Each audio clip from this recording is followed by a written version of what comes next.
Donnie. Panda, huh? Where's Panda? There's yours. There's your for the start of the show.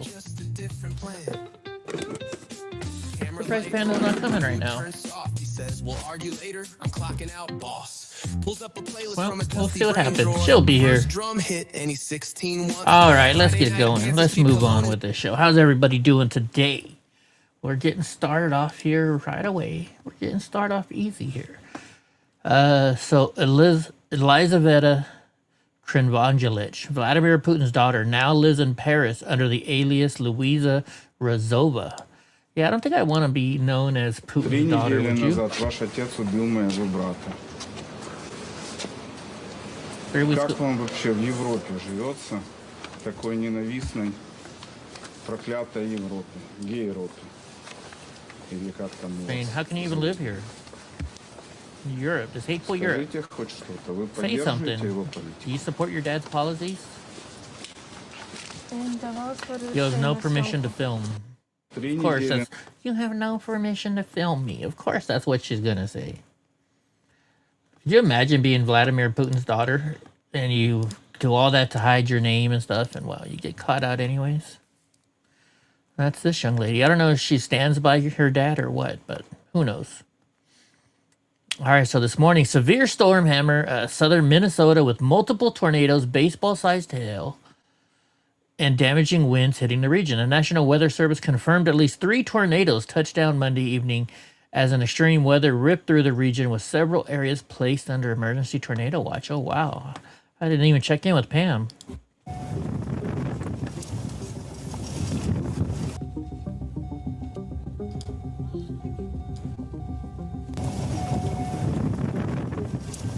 Look at that. Do they normally have tornadoes in Minneapolis? I mean in Minnesota? Minnesota. Something we can look up.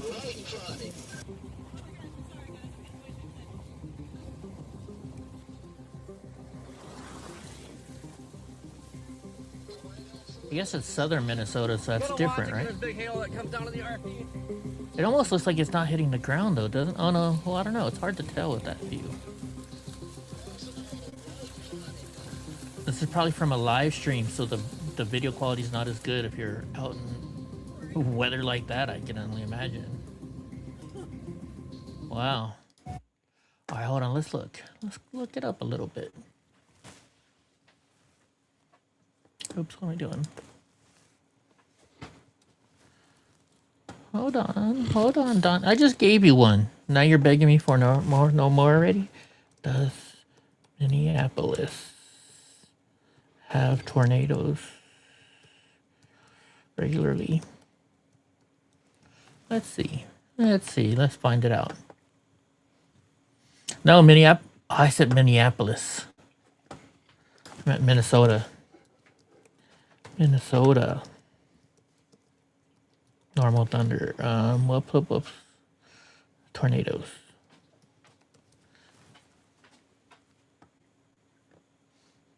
Yeah, Minnesota has normal tornadoes, meaning the types and strength that are typical across much of the United States, especially in the Midwest.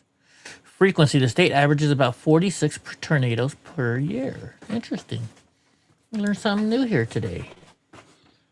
Averages around 46 tornadoes a year. Okay. You know, when you think of tornadoes, you just don't think of Minnesota. Minnesota.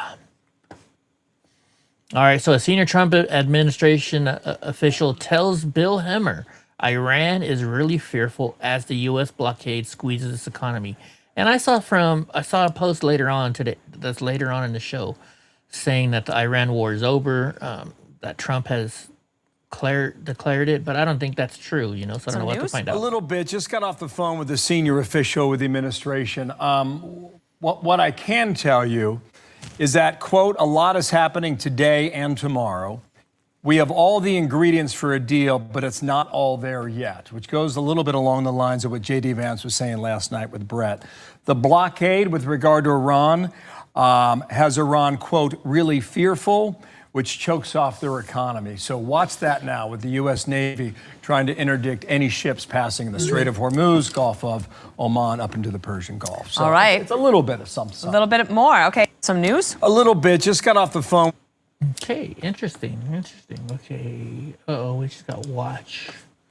Hold on, there was something I was going to show us, and it just says watch. That's not good. I'm going to have to find it. All right, so U.S. citizen claimed she was detained by ICE for nearly 2 days after returning from her trip to Turkey, alleging she was held at Chicago's O'Hare Airport and transferred to DHS facility.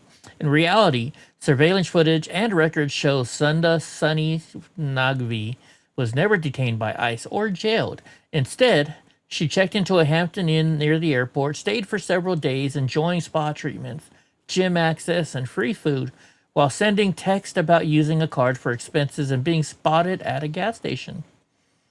Dodge County Sheriff Dale Schmidt has now filed a $1 million federal defamation lawsuit against this person and others, citing reputational harm from the fabricated story backed by hotels, text, and evidence. So I had that video. So let's go here to YouTube. I didn't share it properly. So let's go to my history. It should be somewhere down here today. Where was it? Did a lot of downloading today. Here we go. This is the video I wanted to watch. The 28-year-old was held by DHS for nearly 2 days, taken from O'Hare here to Broadview, and then sent off to another facility in Dodge County, Wisconsin. Oh boy, someone might be in some very big trouble, because it turns out all of that might be a potential lie, and this sheriff's office is not messing around. Dodge County is not the place you want to make up a hoax about. Okay, this sheriff's department brought the receipts. We're talking about a 45-minute press conference of pictures, statements, videos, geolocation, text messages. I think this sheriff's department really wants to let people know you don't mess with them and you don't lie about them. So, of course, we're going to dig into all of this, and I'm going to be honest with you, I don't think anyone saw this coming. So, buckle up for this video because we have a lot to cover. Now, real quick, if you guys can do me a big favor, I think people want to see what's going on here. Make sure to please like this video, make sure to leave your comments, and if you are new here, make sure to please subscribe because we will be covering this case. And definitely share the video because I don't know how many people know that this is happening, and I think people would want to take a look at this. So, let's dig into it. Okay, so let's start with this. We're gonna go over the initial report. It's not that long, but I want you guys to get an idea of what's going on with this story. You'll notice how definitive they are talking about this. Like this all 100% happened, and many people were upset about it. In fact, you might remember when this did happen, so check this out. Sarah says Sonny, a U.S. citizen born in Evanston, was detained by U.S. Customs and Border Protection at O'Hare International Airport, returning a flight from Turkey on Thursday, March 5th. Detained with no cause. All she was told was that there was some, curious travel history. Sarah says Sonny was detained at the lower level of Terminal 3 at O'Hare for nearly 30 hours, along with 5 of her colleagues, 2 of which are also U.S. citizens and 3 are green card holders. The group was originally headed to India for a work trip with a layover in Turkey, but the trip was canceled after visa issues came up while they were there. They then split up and traveled to different countries in the region, with Sonny heading to Bulgaria and Austria. The group later reunited in Turkey and flew back to Chicago Thursday morning. Sarah says instead of a routine return home, her sister and her colleagues' journey ended in detention.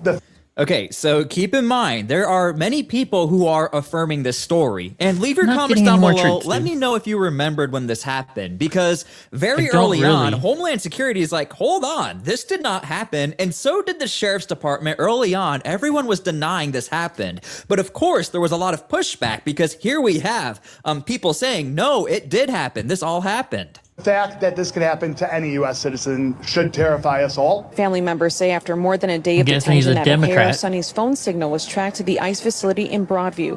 That sparked a protest with family, community activists, and elected officials gathering outside demanding answers. But her family says federal authorities insisted she was not inside despite her phone's location.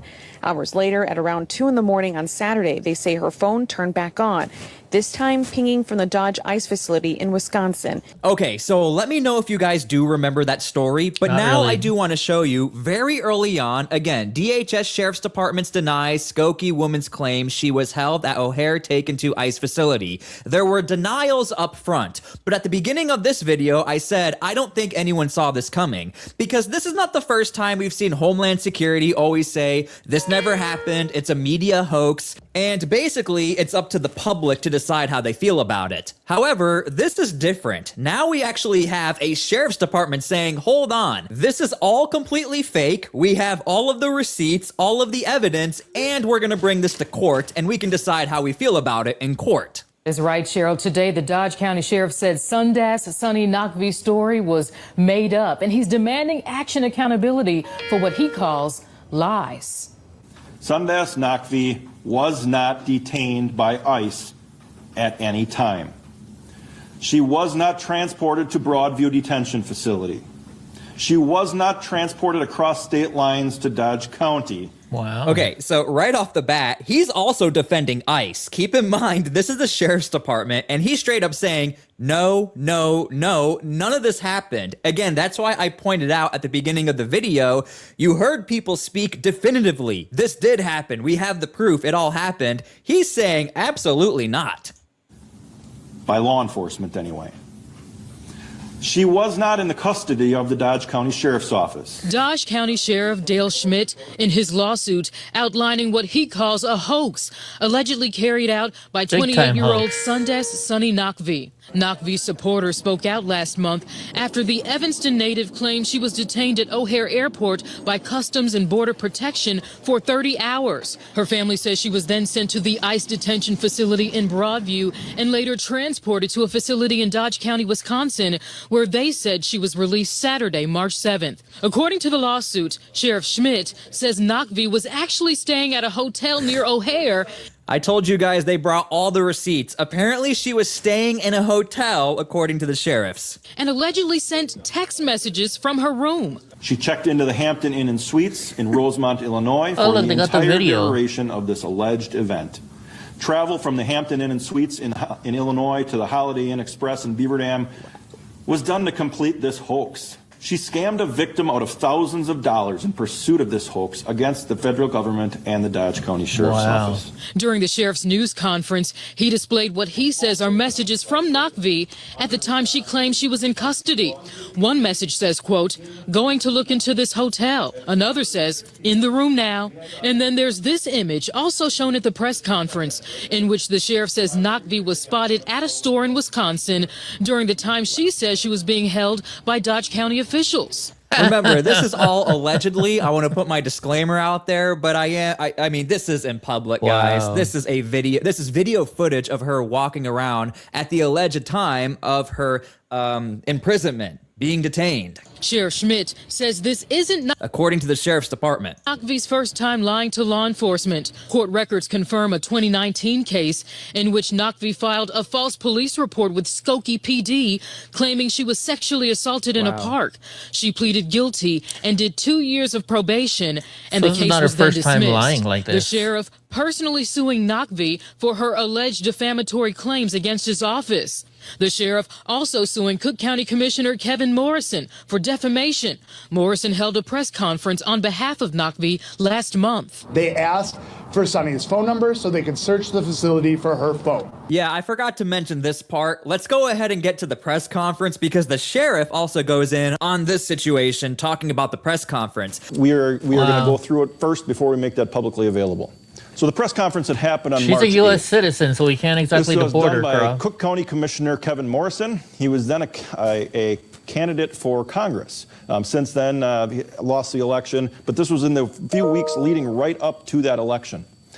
This press conference included allegations of an illegal detention of a U.S. citizen, allegations of a government cover-up by federal authorities and the Dodge County Sheriff's Office, calls for a federal investigation, coordinated messaging designed to generate outrage and media attention.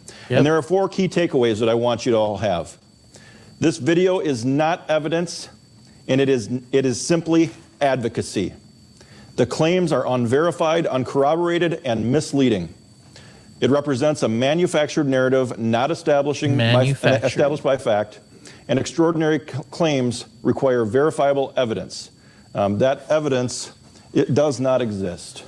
Okay, so KKD USA actually posted this on March 7th, 2026, and this is going to be the person the sheriff is talking about, and we can get an idea of what was happening at the time. Again, listen to these statements. The sheriff is saying it's all fake.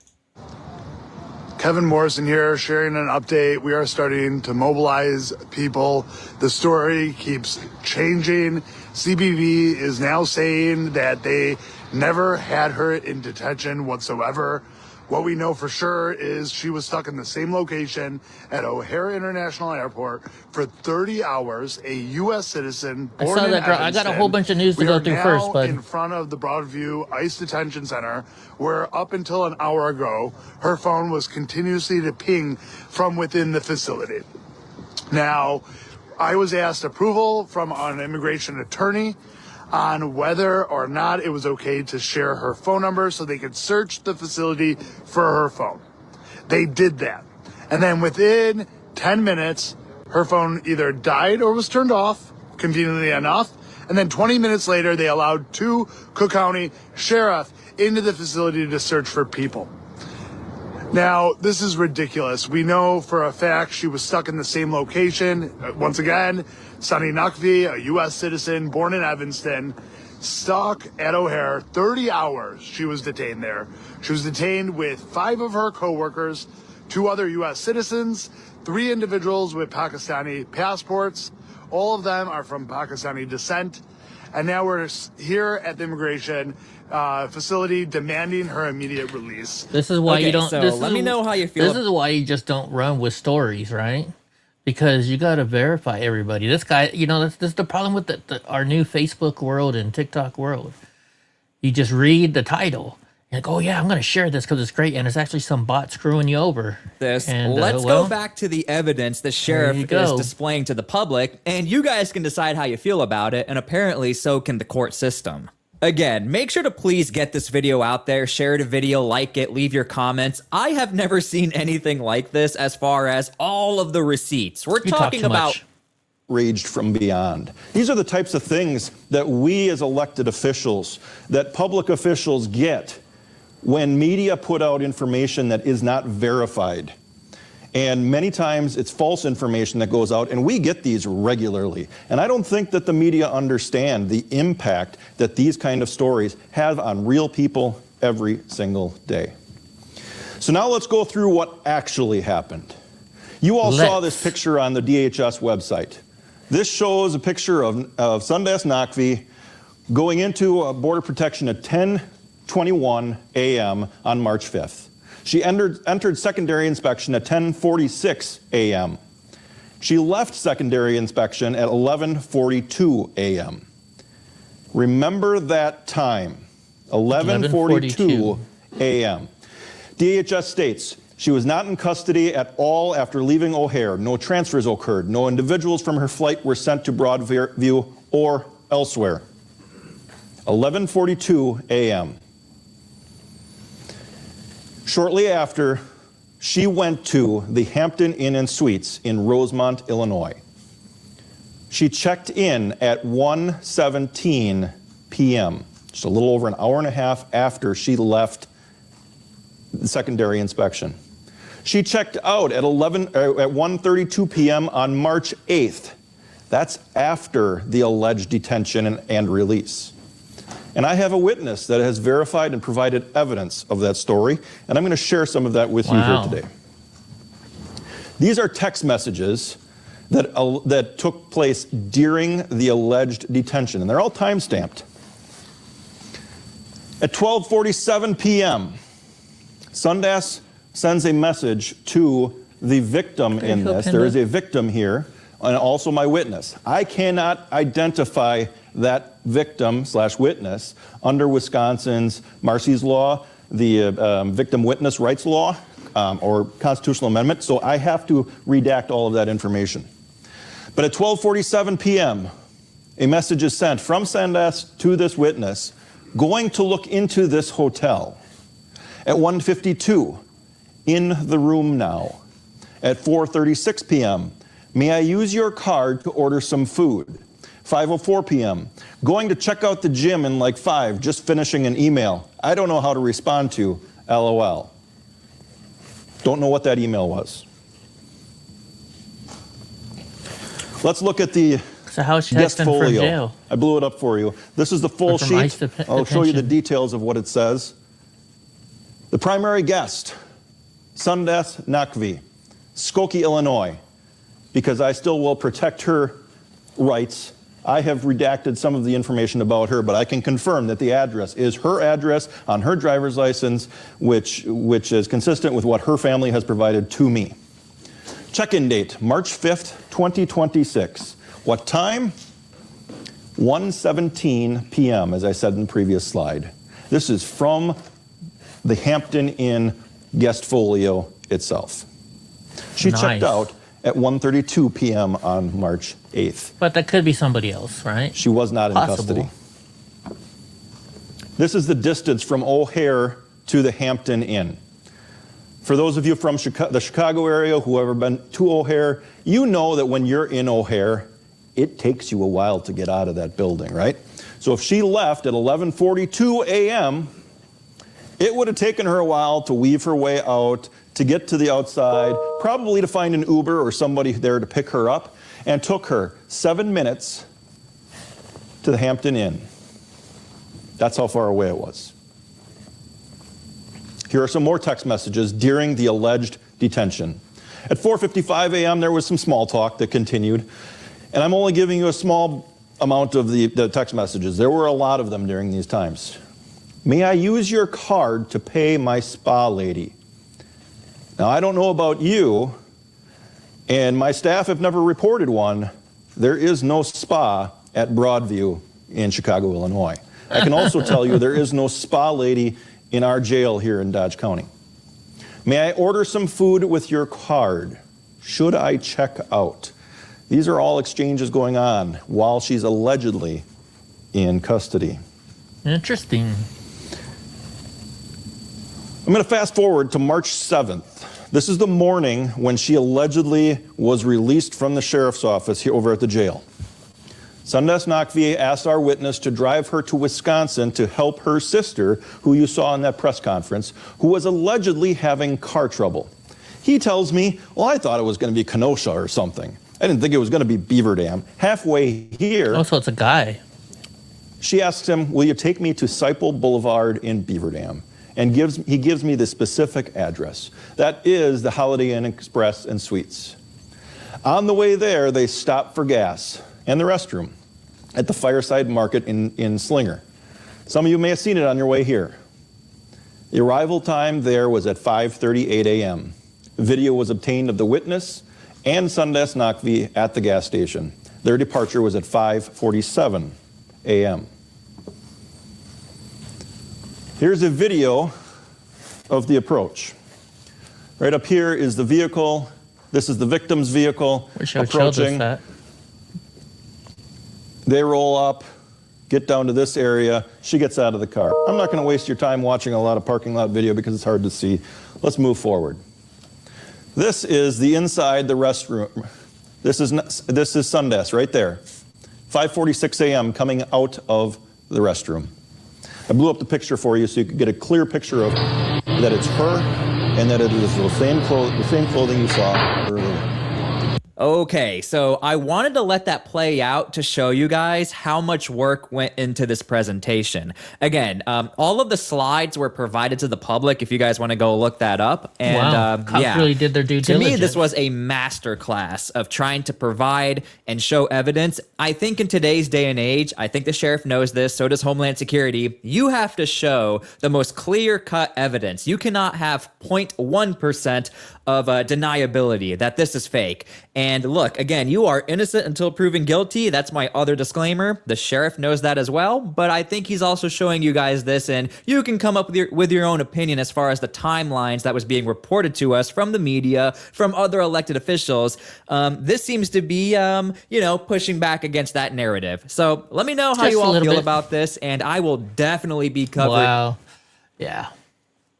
Well, You know, I don't understand how people think they can get away with doing this scammer stuff anymore, you know, and lying, especially this kind of stuff. I mean, this stuff's in the news, right? I mean, everything's digital nowadays, so everything is, you know, just, I don't even know, you know, but then people still, they think wearing a mask is going to fix them or something like that. All right, I haven't heard this one yet, but let's see what this is all about. Let's see if this meme is any good. Assalamu alaikum, bitches. This is your new Ayatollah speaking. Well, if you think about it, I'm more like your new Ayatollah. Because I told you this would happen if you kept fucking around instead of taking JD's deal. My first order of business as your new Ayatollah will be to take over the Strait of Hormuz and to bring back bikinis to Iran. We're going to have big, beautiful beach parties all along the coast with delicious margaritas and sexy mamacitas. Anyway, we're the captains now, bitches. America is back, bigger, stronger, and hotter than ever before. Believe me. Not a bad one. Not a bad one. I've seen a lot funnier, though. I've seen a lot funnier. All right, that escalate.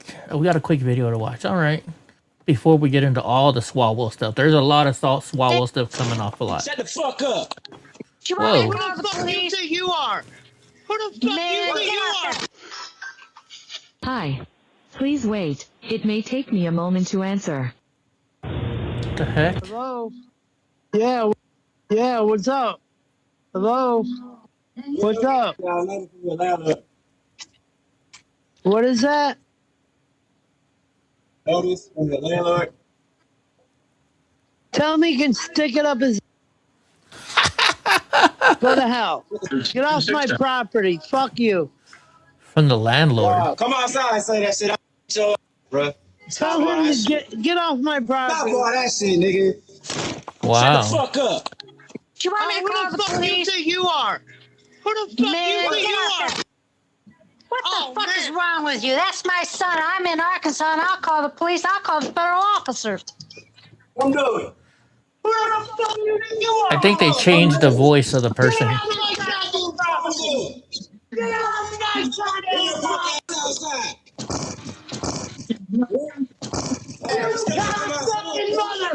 What the heck?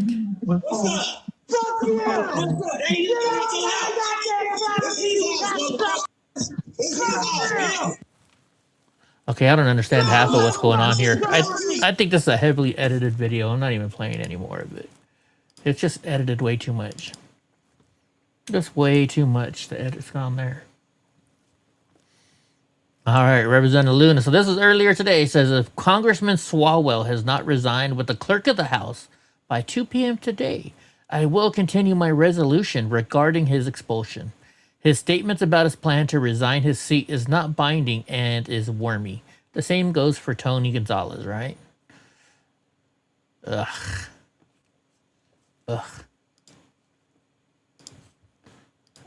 So it's gonna. This is mostly gonna be an Eric Swalwell kind of day, just so y'all know. So today in New York, these people will break new ground on a pipeline that will deliver reliable and affordable energy for the Northeast. Thanks to President Trump, the NESE pipeline will help meet the growing demand for energy and keep prices low. Let's hope so. We got some, I think I have a couple more on this. I'm not sure if I skipped them all because there was a lot of stuff on this, just the repeating stuff. All right, here's Vice President J.D. Vance. Let's see what's going on here. Why are we at the place we're at now? Yeah, so back out just a little bit, Brett. What the President of the United States has said is, number one, Iran can never have a nuclear weapon. So all of our red lines flow from that fundamental premise, because it is one thing for the Iranians to say that they themselves are never going to have a nuclear weapon. They are willing to say that, and that's good. But you have to, of course, verify these things. And there are two things in particular where the President of the United States really said we have no flexibility. We have to get to the outcome that the President said. On the first of those things, what some people call the dust, which is the enriched uranium that the Iranians currently possess, we have said that we want that to come out of their country, and we would like to take possession of it. Now, why does that matter? That doesn't matter, of course, because they have access to that material now. That material was actually buried underground by Operation Midnight Hammer. But if you think about this over the long haul, the president doesn't want to leave the next president or the president after that to be worrying about this program. And so we would like to get that material out of the country completely so that the United States has control of it. That's number one. And the second thing is that, again, to this point about verification, it's one thing for the Iranians to say that they're not going to have a nuclear weapon. It's another thing for us to put in place the mechanism to ensure that's not going to happen. Part of that is, of course, to ensure that they don't have the ability to enrich uranium, which is how they got so close to a nuclear weapon before. I'm pretty sure they do. Those are really the two things where, frankly, the Iranians, I think, did make some progress. They moved in our direction, which is why I think we would say that we had some good signs, but they didn't move far enough. And so what we decided is, you know what, given that we don't think this current team and this current timeline is going to be able to make a deal, let them go back to Tehran. We're going to go back to Washington, and that's where we are today. Nothing, basically, is what he's saying. Yeah, we got nothing done over there.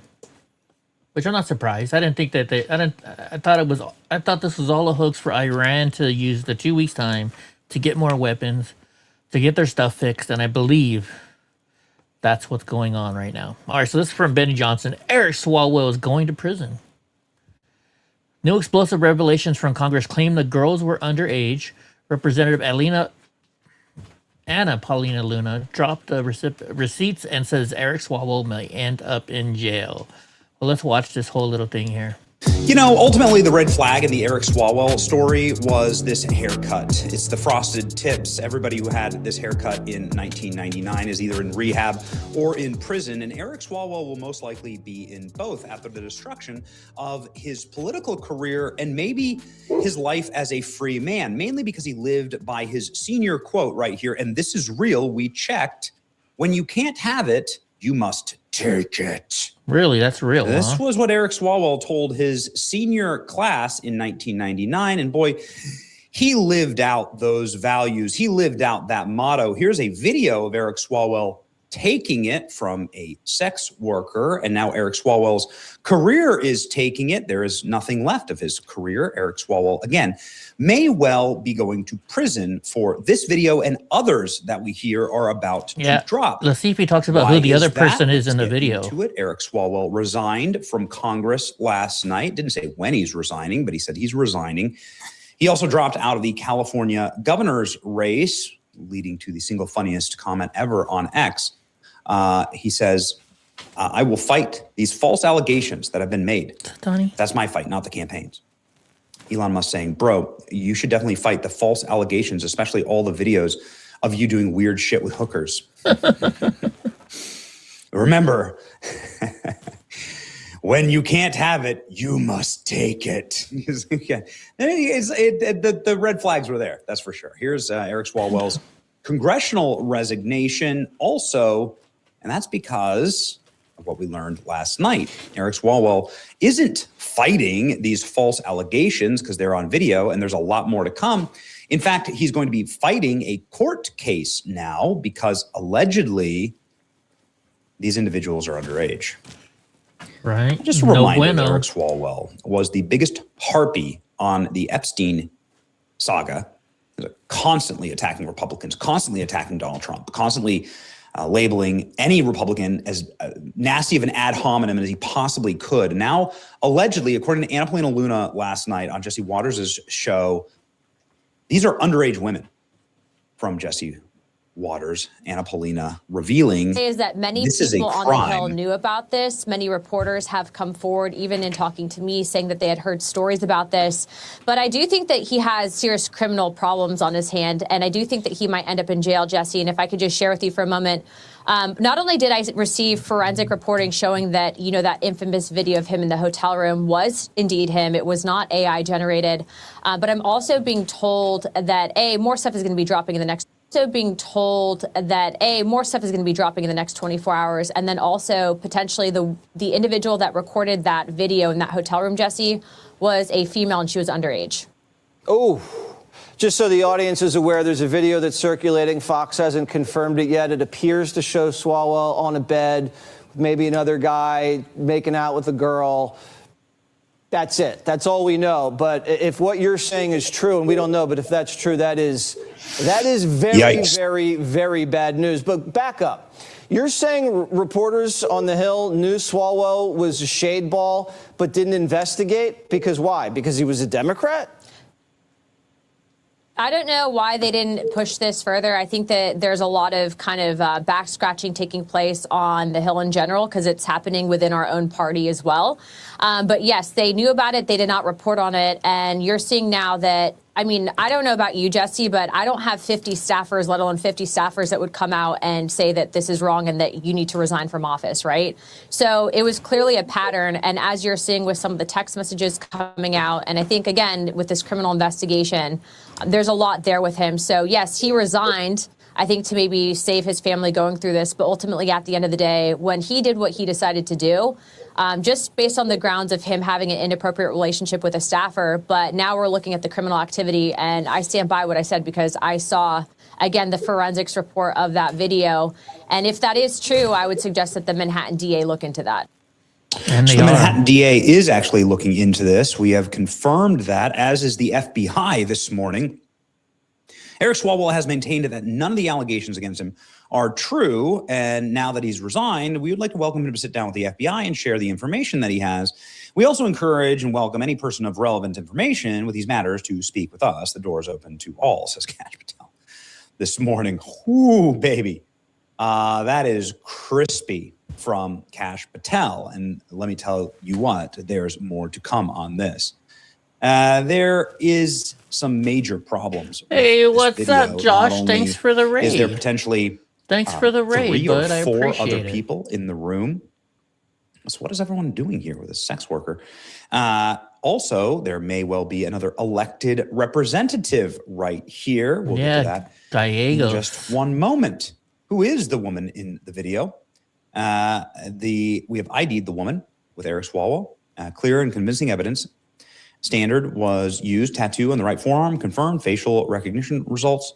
Everybody go check out Josh over there. Thank you, is bud. that this is a sex worker. Revolver Broadcasting. And, well, there you go. Bleary-eyed Eric Swalwell wears robe and parties at yacht with girls at Hush Hush St. Tropez blowout. Eric Swalwell unable to open his eyes or his mouth, but definitely was probably able to open up with the women on this yacht in the middle of international waters, because that's where all good things happen. All right, for members of Congress. It is amazing to me that this guy is banging on about the Epstein files. Yeah. Source says Ruben Gallego, who is the senator from Arizona, who's the butt buddy of Eric Swalwell, was also up? David part of all Devine this. is up Everybody's in the saying, house. boy, What's up, my howdy, friend? does this How ever you look been? like I haven't seen you in a while. the back of Ruben's head? Man, does seem like a match here. Ruben Gallego says, no, he has no idea what's going on. He was he was roommates with Eric Swalwell. You didn't know what he was doing? Dude, get ahead of it and resign. You are next, says George Santos. What says the new victims of Eric Swalwell? Well, they're out talking as well. Yeah, we've got morning. a full press conference on that we're going to bring do they have a story to to tell? Maybe they'll tell it to the FBI. Who knows? Here's what was just recently broadcast the on fact that he has now PBS. dropped out of the governor's Yikes. race and resigned from Congress. Is that justice in your view? No, it's just the beginning. It's just the very beginning. And I know personally that we're not walking away from this fight. For me, justice won't be until he can't ever harm a woman ever again. And he has faced the consequences for the women that he I has have these full interviews coming I up too, think just so y'all In know. regards to the governor's race, he never should have ran for governor to begin with, knowing the kind of history and receipts that are out there. So that's a non-starter. And then in terms of Congress, I think he absolutely should have resigned. I think we just prevented another 30 to 40 years potentially of him harming people if he were to stay in Congress. I don't doubt that so at all. in that sense, I think Damn. we have I don't doubt that. served justice for his future victims. Wow. That won't exist anymore. Hot damn. I mean, he done did. He is cooked, officially. Eric Swalwell, feel free to sit down with the FBI. And all those women, feel free to sit down with the FBI too, especially if you're aware of crimes, which, of course, trafficking women across state lines, underage women. This is all the Hunter Biden stuff, right? And they can still get Hunter Biden on this stuff. So these are the kind of things that you should. And Eric Swalwell didn't get a pardon, so it's going to be an interesting time. It's your boy Benny. Like, share, and subscribe. The truth shall set you free. Even if he got a pardon, I don't think those pardons are good for anything anymore, right? Because they were all auto-penned anyways. They were all auto-penned. All right, let's go here. Like I said, it's going to be Eric Swalwell kind of day today. Man pleads guilty to firebombing a nonprofit with napalm device. He also tried to hand Hezbollah a hit list of 35,000. No way. 35,000 Israelis to hunt down. Should be interesting. A man allegedly linked to white supremacist movements has now pleaded guilty to a disturbing series of crimes, including firebombing a nonprofit using a napalm-style device and attempting to assist foreign terrorist organizations Hezbollah. 28-year-old Reagan Darby Prater of Tullahoma, Tennessee, stood before a federal judge in Knoxville and copped to one count of arson and one count of attempting to provide material support to a foreign terrorist organization. According to the Department of Justice, Prater admitted he drove from his home to the Highlander Research and Education Center in Newmark, Tennessee. Reagan Darby Prater, 28, currently in Tullahoma, Tennessee, entered a guilty plea to one count of arson. Wow, he faced up to 20 years. Holy jeez. Interesting. 20 years. Well, you do stupid stuff, and stupid stuff is going to happen to you. Or I should say bad stuff. Mike Lee says the affordability crisis was caused by one thing: excessive federal spending, right? The government just blowing our money on everything and anything that goes to mostly to companies who will give them kickbacks. Okay, so the Strait of Hormuz. President Trump has successfully opened the strait to all non-traffic, non-originating or bound for Iranian ports. Iranian-affiliated tankers are allowed to come and go as long as they're going to or from non-Iranian ports. So that's what they mean by the blockade. You can go through it all you want. But if you're leaving a port in Iran or going to a port in Iran, not so much. And this is so that way they can't get in weapons anymore. Hillary Clinton attempts to use her own Iran experience to trash President Trump. Well, let's see this. Let's watch this. I say there's a video with it, so we'll shall see. Former Secretary of State Hillary Clinton possesses two skills in an abundance: dishonesty and self-promotion. Add to those her lingering, palpable bitterness over her loss to President Donald Trump in the 2016 presidential election, and you will have the recipe for her comments about the Iran war Monday on MS Now's Morning Joe. You know, Joe, let me just say this, she said in a clip posted to her platform on X. When I was Secretary of the State and beginning the then secret negotiations with Iran to try to reach a nuclear weapons deal to prevent them from ever having a nuclear arsenal, it was a very slow, deliberative process. Needless to say, an aversion to truth runs in the Clinton family. In this case, the former Secretary of State lied when she used the word ever. Indeed, according to the liberal-leaning Center of Arms Control and Non-Proliferation, the most common criticisms of the 2015 Joint Comprehensive Plan of Action, the Iran nuclear deal forged under President Barack Obama, involved the agreement's sunset provisions, which remained in force for only 10 or 15 years, depending on the provision. At best, therefore, merely displayed Iran's nuclear ambitions, and when terminated the U.S. involvement in this pact, Trump cited the fact as of kicking the can down the road as potential justification for a decision. Still, President Clinton wanted credit for the negotiations that led to that deal. So let's see what she's saying right here. You know, Joe, let me just say this. When I was Secretary of State and beginning the secret negotiations with Iran to try to reach a nuclear weapons deal to prevent them from ever having a nuclear arsenal. Preventing. It was a very slow, deliberative process. This is hard work. You don't just show up in Geneva or Islamabad, talk for a bunch of hours and go away.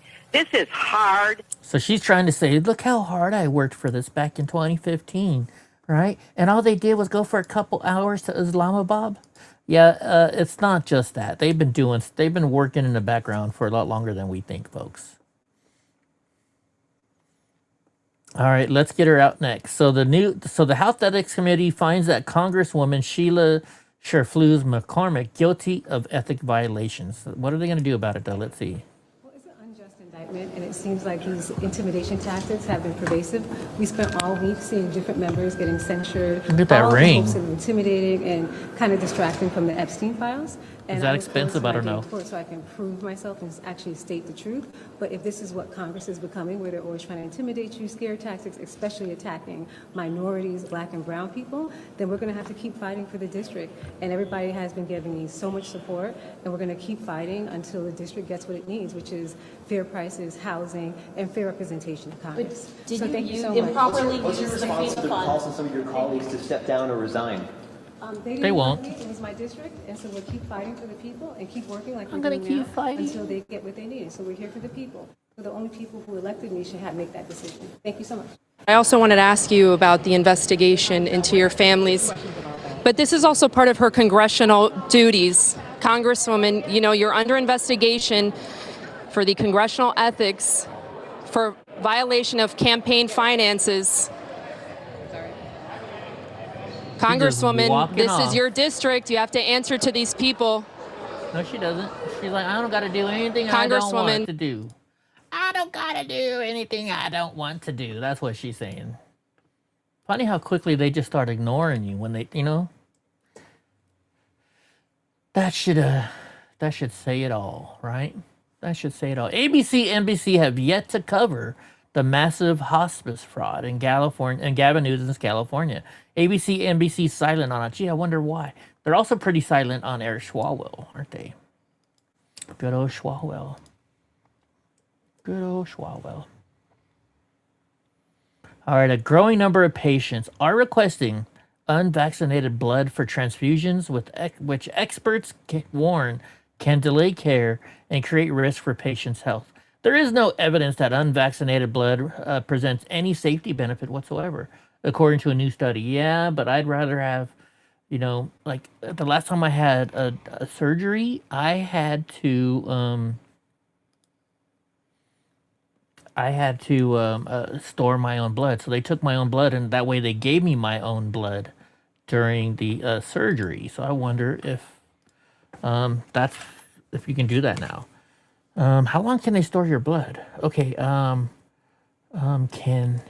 you sell your blood because you have not been vaccinated? You have not been vaccinated. I know I'm saying the wrong question here. Been vaccinated. Let's see. Vaccinated. Yes, you can donate or sell blood or plasma if you've not been vaccinated against COVID-19. So what I should be saying is this. Are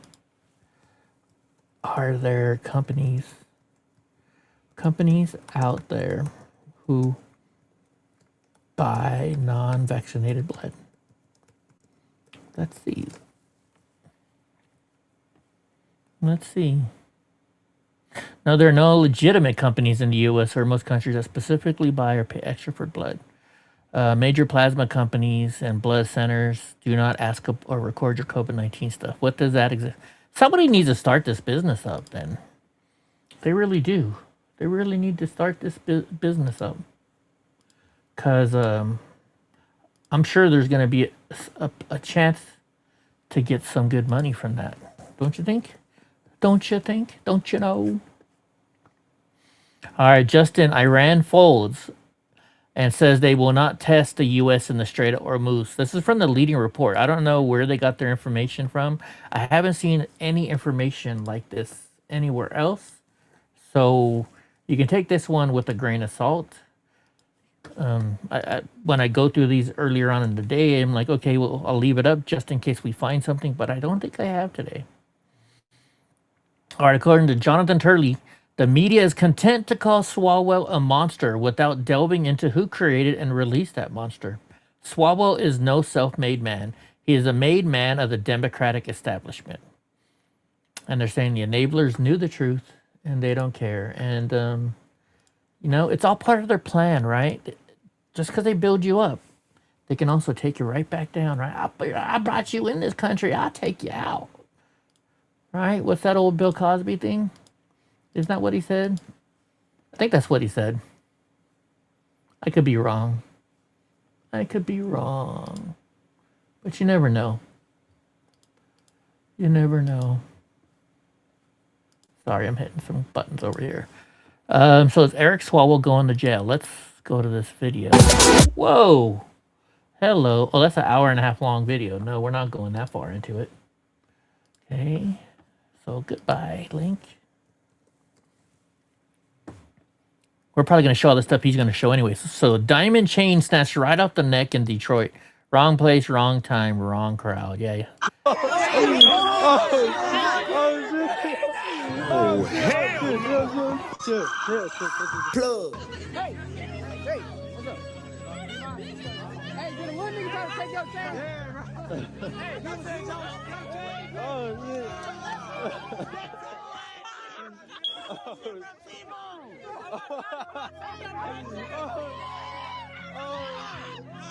I wonder if this is fake or not.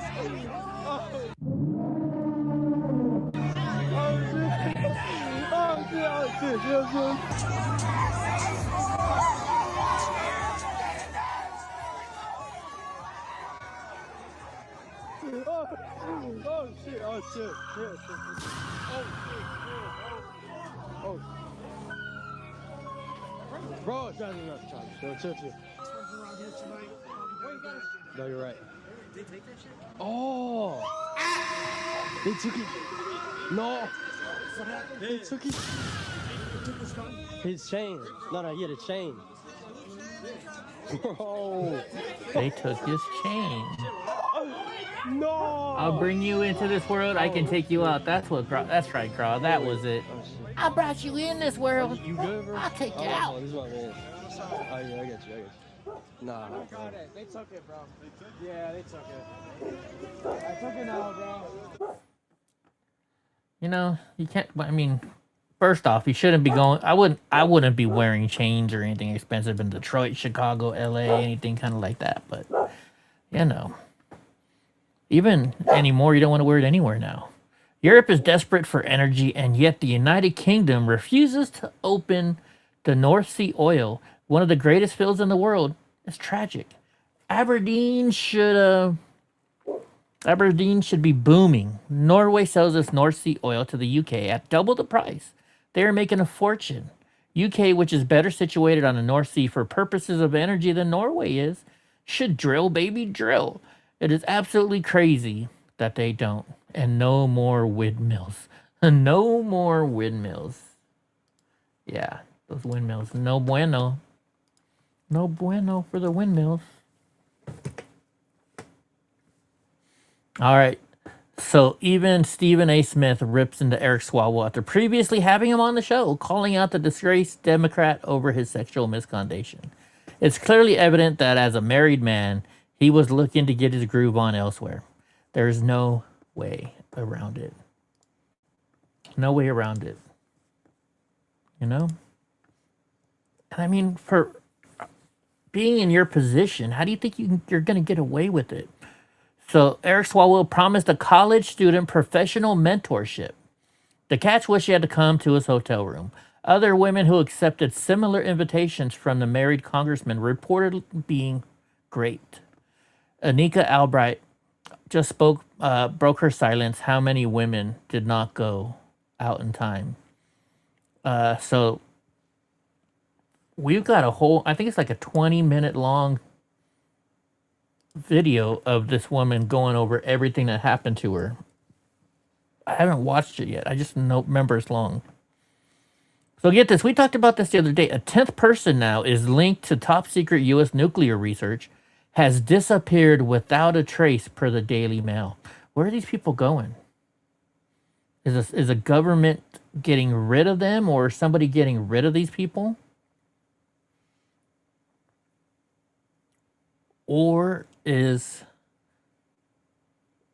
a country taking them so they can create, nuclear stuff for them? Which way is this going? I don't know. It's hard to tell. It's hard to tell. Gross says Adam Schiff is happy to focus on Swalwell. Yeah, because it's taking the eyes off of him, right? But I think, I think now that this is happening, a lot more women are going to come out and a lot of people are going to be in a lot of trouble. And I'm not saying it's just Democrats. I think it's going to be on both sides. There's going to be a lot of trouble. All right, President Trump wants to make sure the U.S. leads the way in drone technology. So we recently prohibited foreign-produced drones from being marketed or sold and used in the United States. We're in great shape. Does that mean my DJI drones are no longer going to be coming around? What more can the U.S. do to support domestic? President Trump wants to make sure U.S. Or is that leads the only way in American? drone technology. He's had a number of executive orders to make sure the U.S. leads. Our role is a couple-fold. One is spectrum, making sure that the drones have access to the spectrum necessary. Two, they end up having to file applications with the FCC for use of spectrum, and we're going much faster in processing those applications. In fact, we have a public notice out right now to see what more can the U.S. do to support domestic America-led drone manufacturing. And we manage something Domestic called drone a covered list, manufacturing? where we recently prohibited foreign-produced drones from being marketed or sold and used in the U.S. So significant They role have for to the be FCC domestic. here. Yeah, we're looking at this footage from you. Wait a minute. Okay. Will you be able to buy a drone from DJI in the future due to new laws coming about? Let's see what this says. Oh, dude, I totally wrote that wrong. Will you be able to buy a drone from DJI? Gosh darn it. Let's see. It's doing something though, so it's going to find it. Because, I like DJI, and I have a drone. I'm not going to buy a new one anytime soon because this one works great. No, you won't be able to buy any new DJI drone models in the U.S. in the near future due to the laws that took effect at the end of end of 2024. But you can still buy current existing DJI models right now and likely for some time. In December 2025, they added DJI and other foreign Chinese drone makers like Autel to its covered list under national security rules tied to the National Defense Authorization Act. Existing DJI drones, which I already have, and on the marketplace before late 2025, like this latest Maverick, Mini Air, Avogado, Neo models, are still 100% legal to buy, import, sell, and fly. Future new DJI drones, any brand new models releases from now on, are effectively blocked from the U.S. market. They won't get SEC approval, and you won't see them in stores or online. It's interesting. Your current drone, if you already own one, completely unaffected. You can keep flying it under FAA rules Part 107 or recreational, no grounding. A few specific foreign drones, not DJI, have gotten temporary exemptions through the end of 2026. Interesting. Very interesting. Damn straight, Skippy Schiff is happy. Yeah, they're going to come after Schiff too pretty soon. They're going to come after them all. A lot of Democrats have scared women, and they're like, oh no, or paid them off or something. I think a lot of women are coming out, but there's also people on the Republican side probably doing this too. Let's be real here. We gotta be real here. You have a DJI Gra? Nice. Eric Swalwell accuser says he should have never run for governor knowing what the receipts were out there. I think the target, in regards to the governor's race, he never should have ran for governor to begin with, knowing the kind of history and receipts that are out there, says Ali Samarco. Let's see what these women are saying. Right? It's like, you knew we were going to come out. Why'd you go for governor? If you had not ran for governor, we would have stayed quiet. The fact I think is what that they're saying. he has now dropped out of the governor's race and resigned from Congress, is that justice in your view? No, it's just the beginning. It's just the very beginning. And I know personally that we're not walking away from this fight. For me, justice won't be until he can't ever harm a woman ever again. and he has faced the consequences for the women that he has harmed. I think in regards to the governor's race, he never should have ran for governor to begin with, knowing the kind of history and receipts that are out there. So that's a non-starter. And then in terms of Congress, I think he absolutely should have resigned. I think we just prevented another 30 to 40 years potentially of him harming people if he were to stay in Congress. Yeah. So in that sense, I think. Yeah, because I think if somebody, you know, it just takes one person to step out and say something, and now all the rest are going to come out, right? All the rest are now going to come out.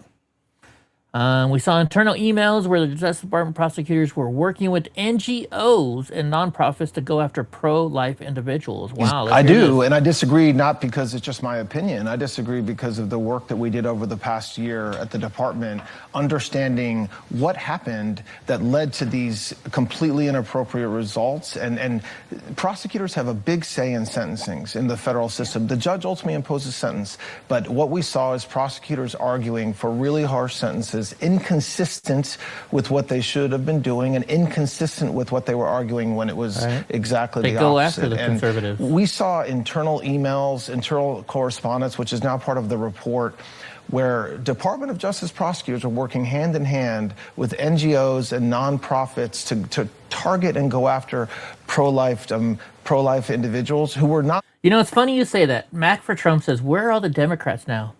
Right? And so if we go to X right now, and we'll go to some of my notifications, right? Because I actually have, this is my notifications where the most people I look at are Jasmine Crockett. Look at, I don't think she's saying it. Let's see what she's saying. A black woman not being electable, but nevertheless.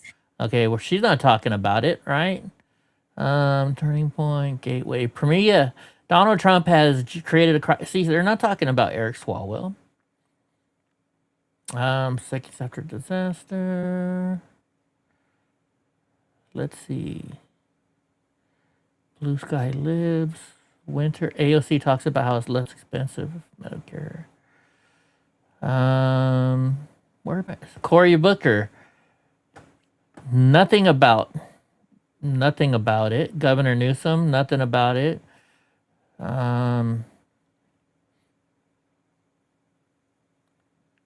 Let's see, Trish Reagan, LaMonica McIver, nothing about it.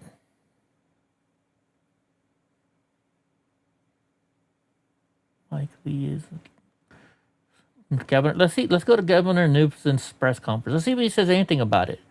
Okay, let's do. Oh, you can't search this page. Let's search for Swalwell. Let's see if there's any Swalwell. No Swalwell. No Swalwell. No Swalwell. Nothing. Democrats aren't going to say shit about it. Nothing. Oh, but they'll talk shit about President Trump getting McDonald's over there at the White House. I'm not going to say anything about it. All the rest, what are you saying? All the rest, you know there is more. There's always more when it comes to the Democrats. You ain't seen nothing yet. I agree. I don't think we have. Not breaking the law. Okay, and I'll tell you what. There's no emails. There's no emails in my inbox from NGOs telling me what to do, and it's disappointing. And look, I hope the American people can see the work that we did over the past year, trying to understand what happened.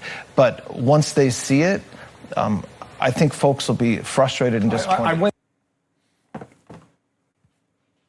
Hold on. Oops, I had a button. Sorry. All right, moving on.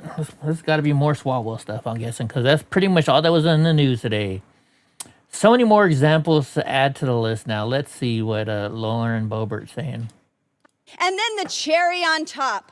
My colleague and 3-month presidential candidate from California, who is on the Intelligence Committee, slept with Fang Fang, a Chinese spy. Let me say that again. A member of Congress who receives classified briefings was sleeping with the enemy. This is unacceptable, and this would never be. Time's expired, gentlemen from.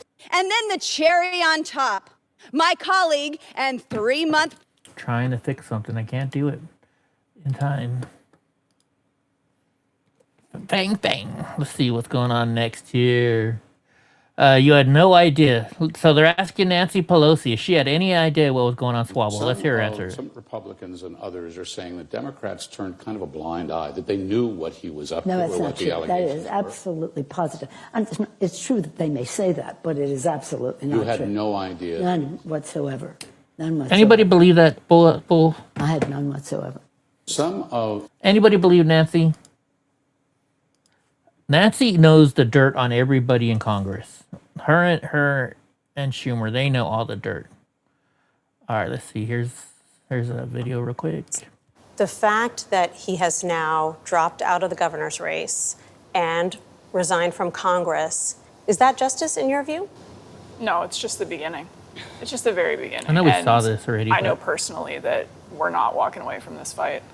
For me, justice won't be until he can't ever harm a woman ever again, and he has faced the consequences for the women that he has harmed.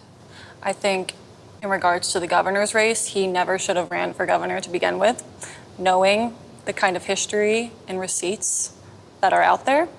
So that's a non-starter. And then in terms of Congress, I think he absolutely should have resigned. That's why I'm playing it. I think we just prevented another 30 to 40 years potentially of him harming people if he were to stay in Congress. Yeah. So in that sense, I think Maybe it wasn't. Okay, I just played the whole thing over again. Sorry, guys. Future victims. You know, we got to hear, you know, it's funny. Swalwell and them always say, you know, trust or believe the victims, but all of a sudden now they're lying. First say you're mad. I mean, mad? Yeah. I am no longer a Democrat. I'm now a libertarian Republican. Because that's what a blue dog Democrat used to be. Okay? Mm-hmm. It's called executing, being accountable, enforcing, respect, responsibility, and results. Knowing what your job description is. Delivering results. Unifying. Making this country great.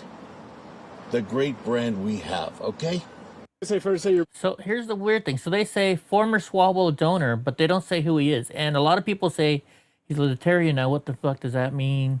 I thought that because I've seen other ones where they say a billionaire donor. I thought maybe that was this guy, but apparently not. So, you know, this could, you know, look, you can find anybody on the streets that are going to say that, right? Anywhere you go, if you want somebody to say something specifically, if you ask enough people, somebody's going to say that, right? Exactly what you wanted. So we can't really trust all these things here and as it goes. So Ilhan Omar is asking for an earmark of something. One of our spending bills making its way through Congress was a $1 million earmark from Representative Ilhan Omar of Minnesota. Which was an earmark that was supposedly going to a substance abuse clinic, which actually happened to be housed in a restaurant and run by 3 individuals that share the same residential address, according to their IRS paperwork. Tons of red flags. So this is what we saw with the fraud involving the daycare centers. Now we see other earmarks coming directly from members of Congress where it seems fraud is being perpetrated as well. So I raised the issue, and fortunately, the House has now stripped that earmark out of that spending bill. But again, this is how easy money has been flowing to bad actors in Minnesota. Minnesota. It's not just Minnesota, though. You know, that's just a big name. Minnesota and California are the big names right now. It's not just all of those. It's not just those places. Many, many more are out there. Many more.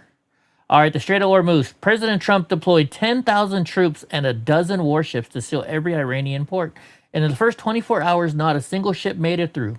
Then 6 vessels tried and turned back under U.S. orders. The strait is now open for the world and closed for Iran. So U.S. forces comprising of 10,000 plus sailors, Marines, and airmen are enforcing a total blockade of Iranian ports across the Arabian Gulf and the Gulf of Oman, turning away vessels of all nations impartially. 6 merchant ships complied with U.S. orders to reverse course on day 1. Freedom of navigation throughout the Strait of Hormuz continues for all non-Iranian traffic. So no ships allowed in or out of Iranian ports. The blockade is being enforced impartially Oh, I guess we already, okay, we already read all that stuff. Okay. I don't got to read it again. Good. Thank you, Amuse. By the way, Amuse is a great person to follow on X, at Amuse. I enjoy he responds to your comments sometimes, and it's good to know. All right, so I said, pal, you're busted the trust. Get the F out of here. A billionaire donor and former supporter Eric Swalwell is going off after sexual misconduct allegations surface about the Democratic congressman, saying the relationship is over. Eric who? You must bust the trust. You don't exist in my life. The fallout is so severe that Stephen Klubeck, whoever that is, says he's left the Democrat Party and now calls himself a libertarian Republican. Maybe that is the guy. Let's look this guy up. Maybe that's the guy we saw in that last video. Let's go here so we can look up. Oops. Control paste. Let's see if we can see who this is.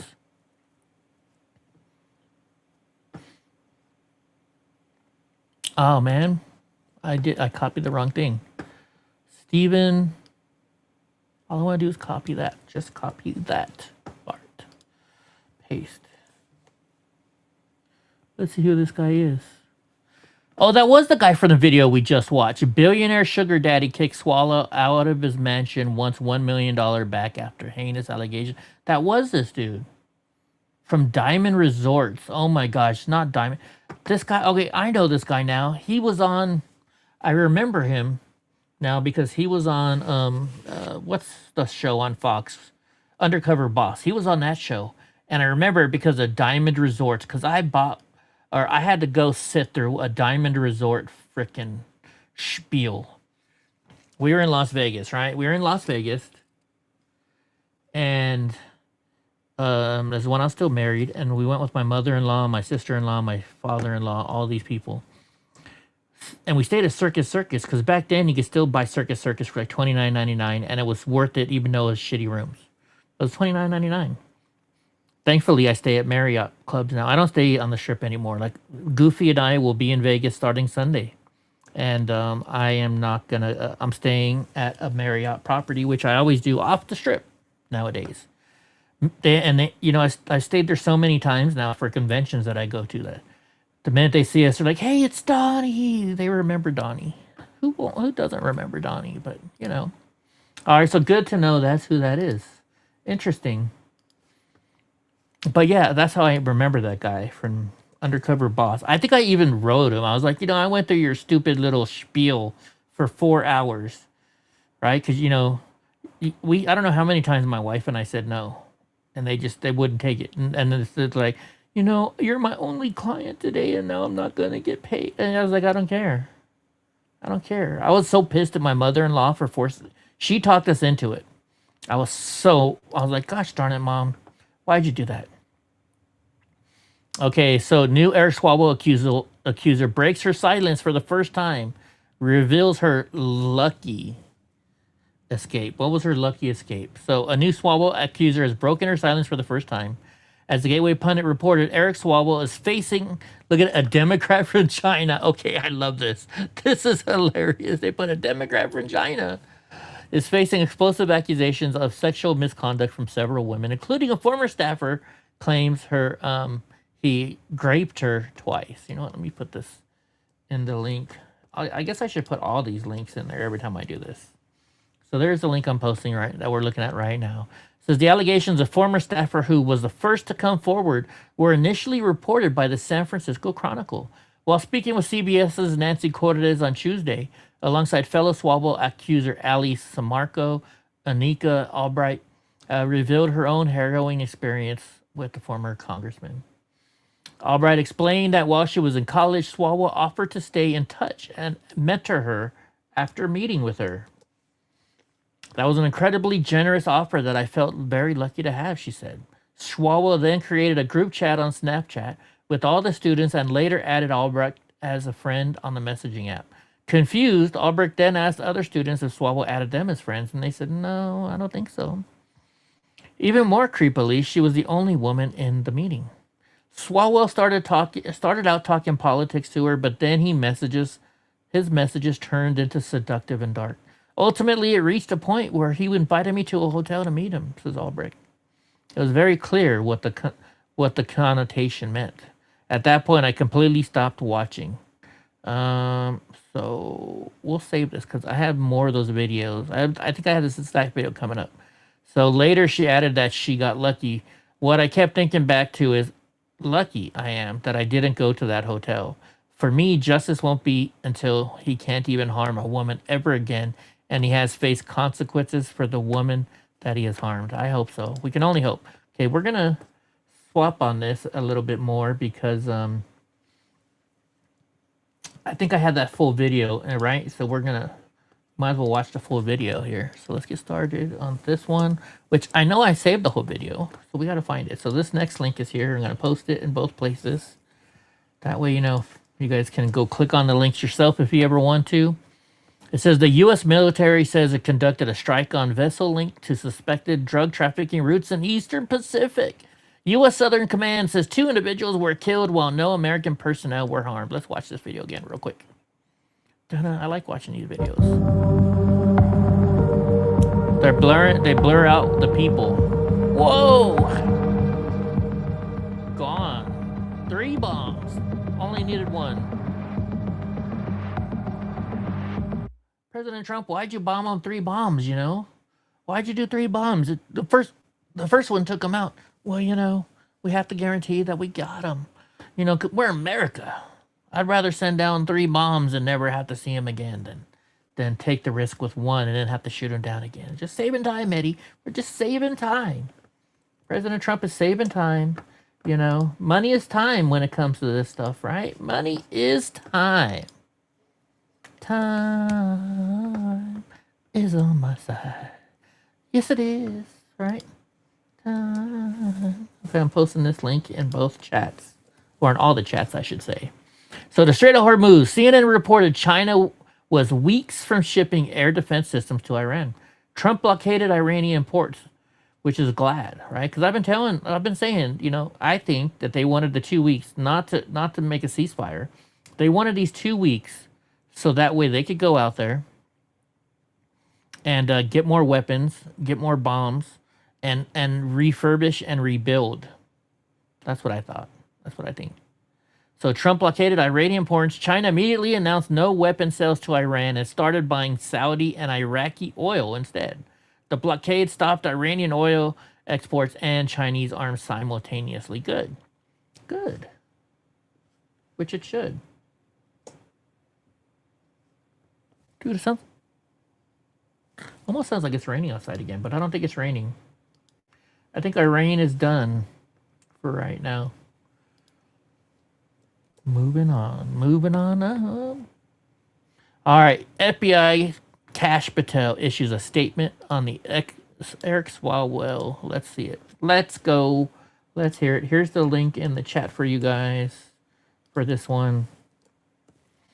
All right, FBI Kash Patel issues a statement on Eric Swalwell.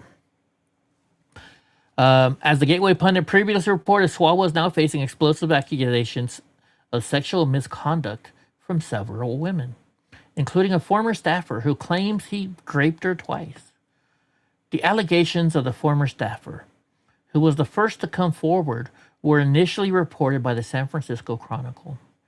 These accusations come just weeks before California's June primary and prompted immediate calls from Democrat leaders, including Nancy Pelosi and Adam Schiff, for Swalwell to drop out of the race.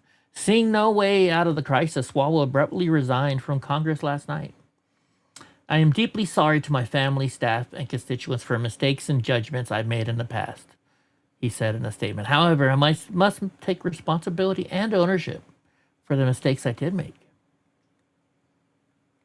Patel then released a statement calling on him to sit down with the FBI and share his story. The FBI director also called on others to come forward with relevant information on the sexual assault allegations surrounding the now former congressman.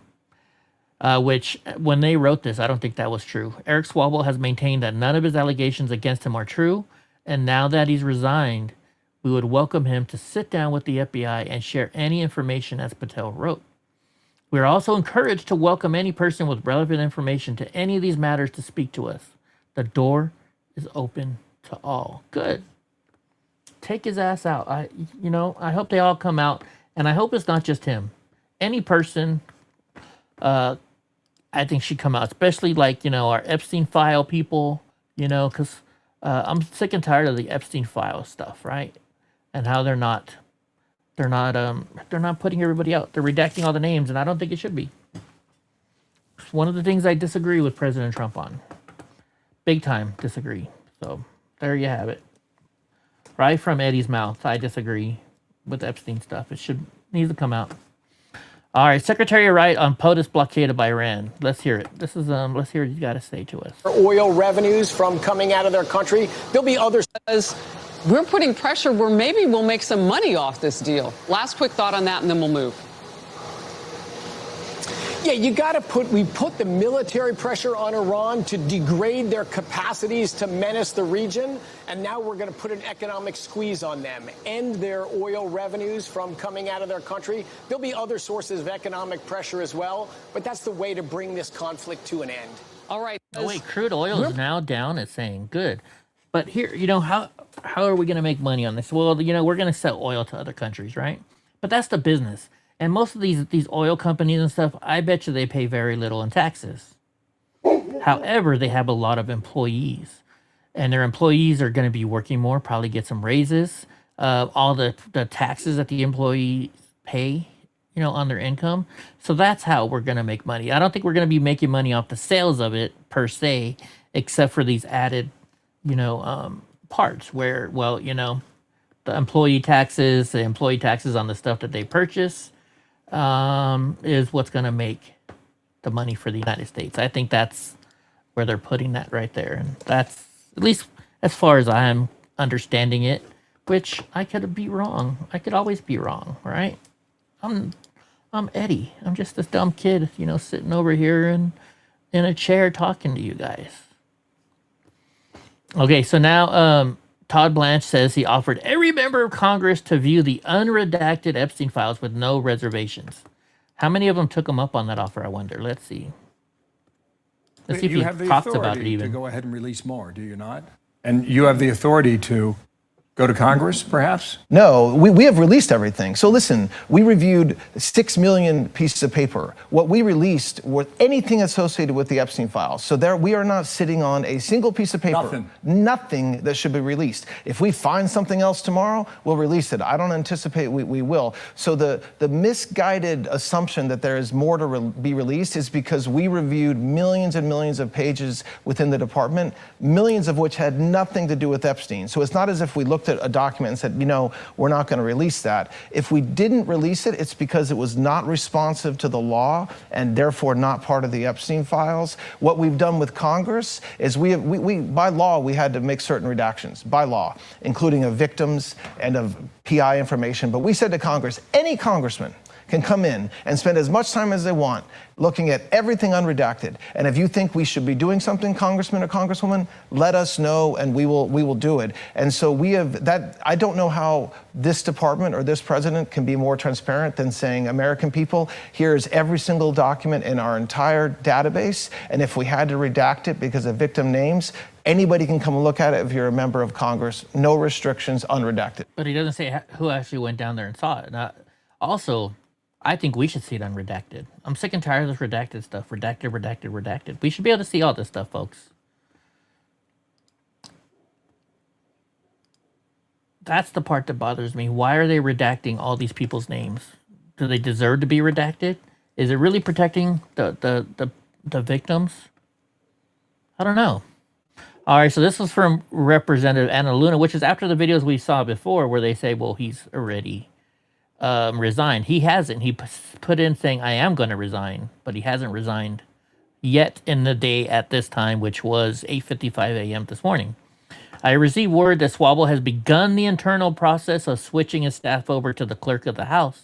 His resignation will be incoming shortly. Same with Tony, talking about, I believe, Tony Gonzalez, right? But we'll see. I got a lot more stuff coming in. What the heck, Goofy just texted me? Oh. I'm live. I better tell her. Goofy will be in here in a minute then, because we are going to Vegas real soon. All right, so the U.S. House of Representatives appears ready to expel Sheila Sheriffless McCormick. Let's see what they're saying. Do you support expelling Sheriffless McCormick and Corey Mills? Look, I as you know, what's on with Corey been Mills now? A jealous guardian of due process around here. I do think certainly on Sheriffless McCormick,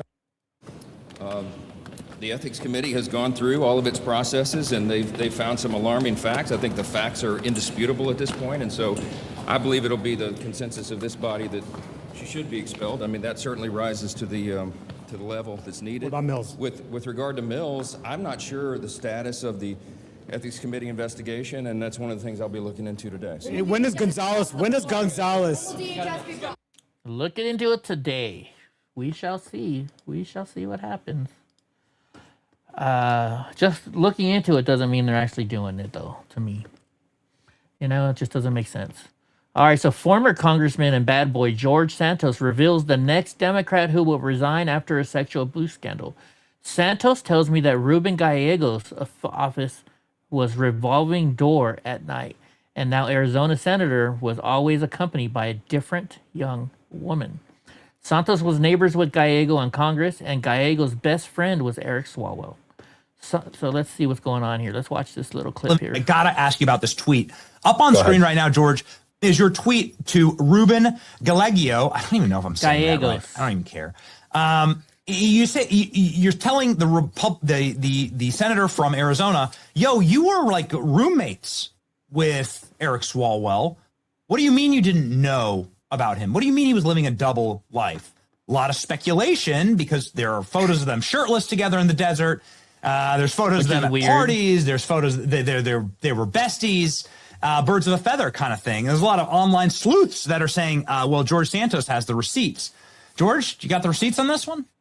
Ruben Gallego was my neighbor when I was in Congress. Our offices were next door to each other on the Longworth House office building. And I can say this, revolving door is what his office was after hours. Second of all, Ruben Gallego and Eric Swalwell have this bromance situation going on in public. If you follow Caroline Wren's X page, it is probably the most entertaining thing because she is unearthing such pearls of absolute joy between the two of them that, I mean... And hey, I'm a gay man, and for me to say that that was probably some of the most gayest things I've ever seen between two men. Yeah, dude, like you're riding a camel, in like jogging shorts in the middle of the desert. Like, and one was in tiny little Speedos. Let's not forget, Gallego was wearing Speedos. And second of all, yes, there are receipts that will be coming out soon. I'm just making sure that I protect myself legally before I put stuff out there. You know how the drill goes. I do. So just really quickly, George, and I know you have to go. But what do you mean? I have to ask you a follow up. You said his office was a revolving door. Gallego's office was a revolving door, and that you were very close. You were close with both of them in proximity. What do you mean by that? My office was literally next door to Ruben Gallego's. It's separated by 5 feet, right? We shared a wall, right? I have a habit of working late. I mean, as in when I was in Congress, it's no secret, I was obviously under indictment. So after we voted and after everything was over, everybody would go home, my entire staff. And in rare occasions, I'd have one staffer with me, probably Vish Burra, who would hang out as I'm going through now Discovery. And it's like 11 o'clock at night. And I'm reading Discovery paperwork to see what's going on in my case. And, you know, on more than one occasion, I either bumped in with the congressman at the time coming in or out of his office, and always accompanied by different young women. So, you know, this is a pattern. It's a behavioral pattern.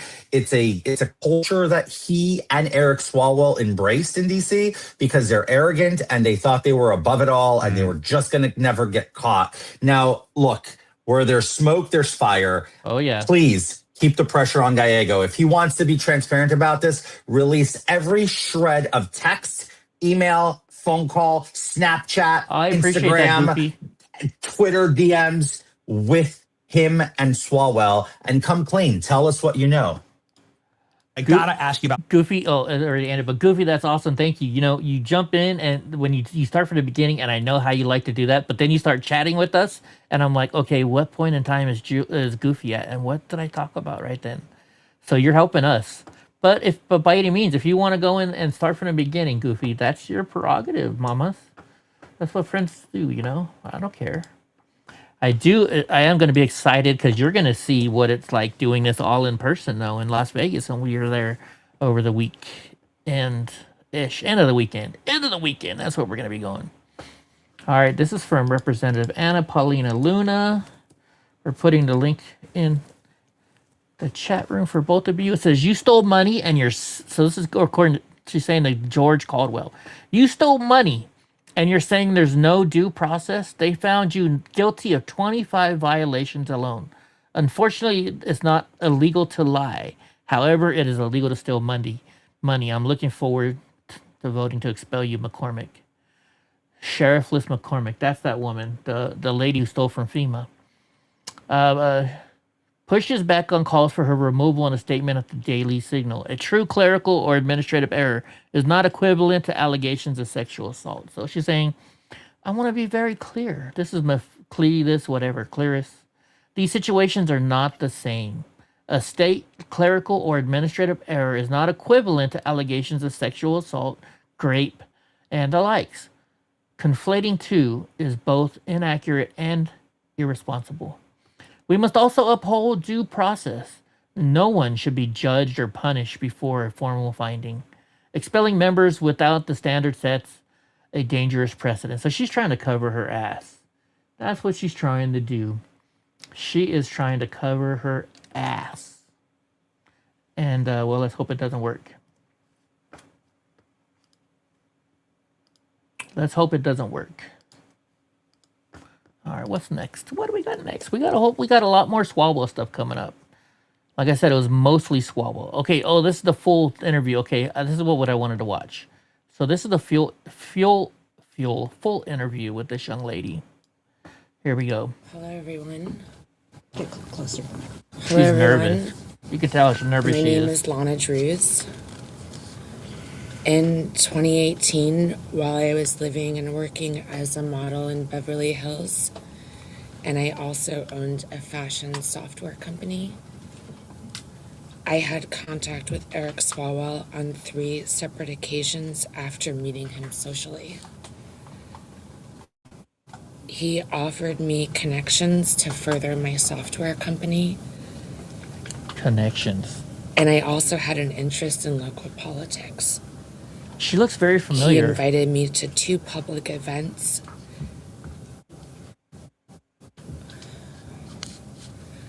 I knew he was married at the time and that his wife was pregnant. He was my friend. On the 3rd occasion, I believe he drugged my drink. I only had 1 glass of wine.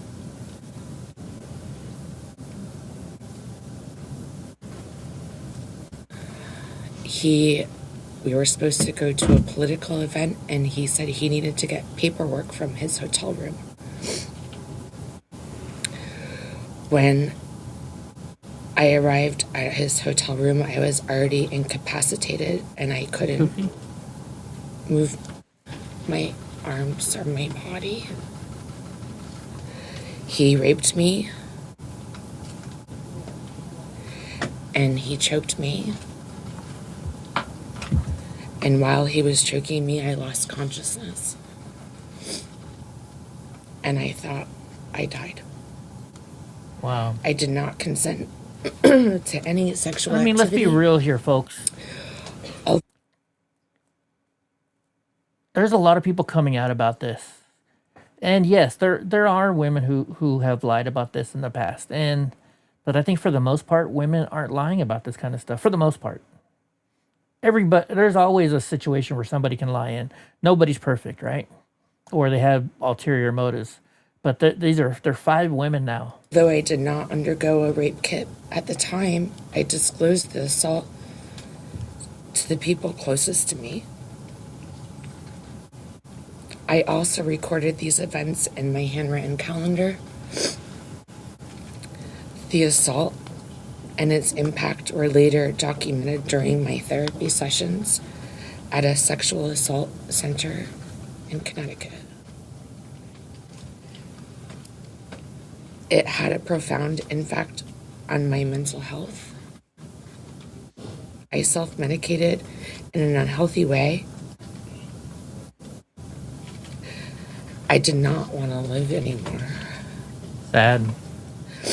I cried all the time for years. At the time, I was in a dating relationship with a boyfriend I was fully committed to. I've never cheated in my life, and I would never have engaged in a consensual sexual encounter with Eric Swalwell.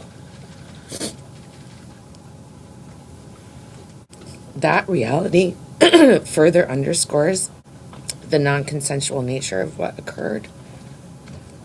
It was a politically unusual and intense time in Beverly Hills, and I was considering a run for city council, which placed me in proximity to political figures and events and added to the pressure to remain composed and silent.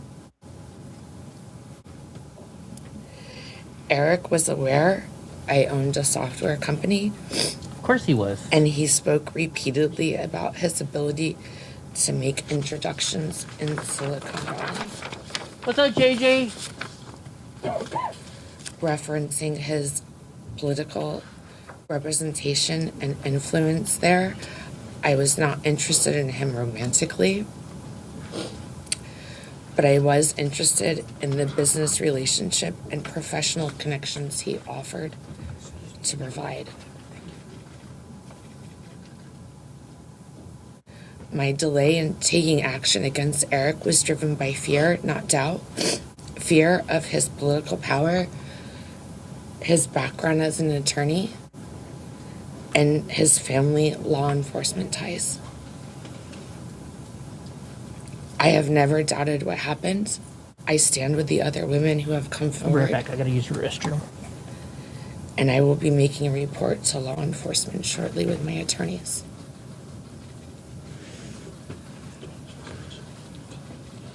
I think you have to switch places with Eric.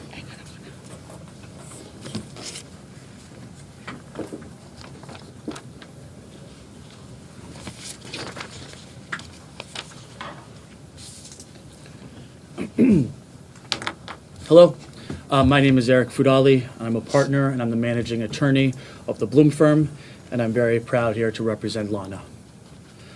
Mr. Swalwell and others have suggested that the allegations against him have or may have political motivations. Those on the other side of the aisle have already begun exploiting his accusers for political gain. I want to say very clearly that neither myself, Lisa, nor Lana care or concern ourselves with the political affiliation of the accused or how these allegations may or may not affect a political campaign or a career.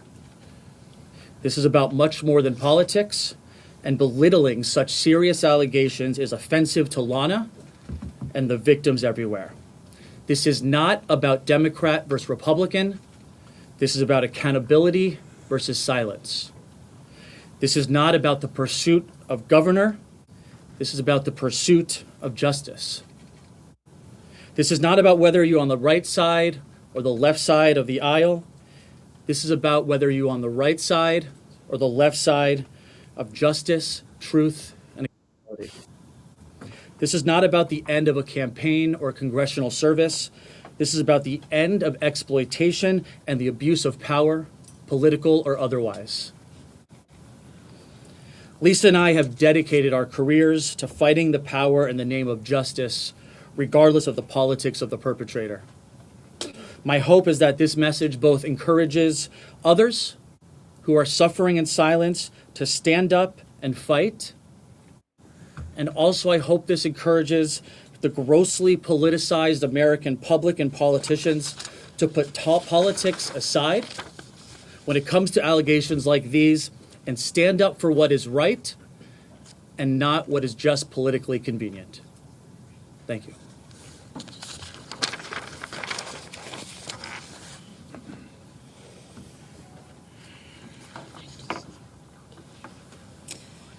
She's got to be.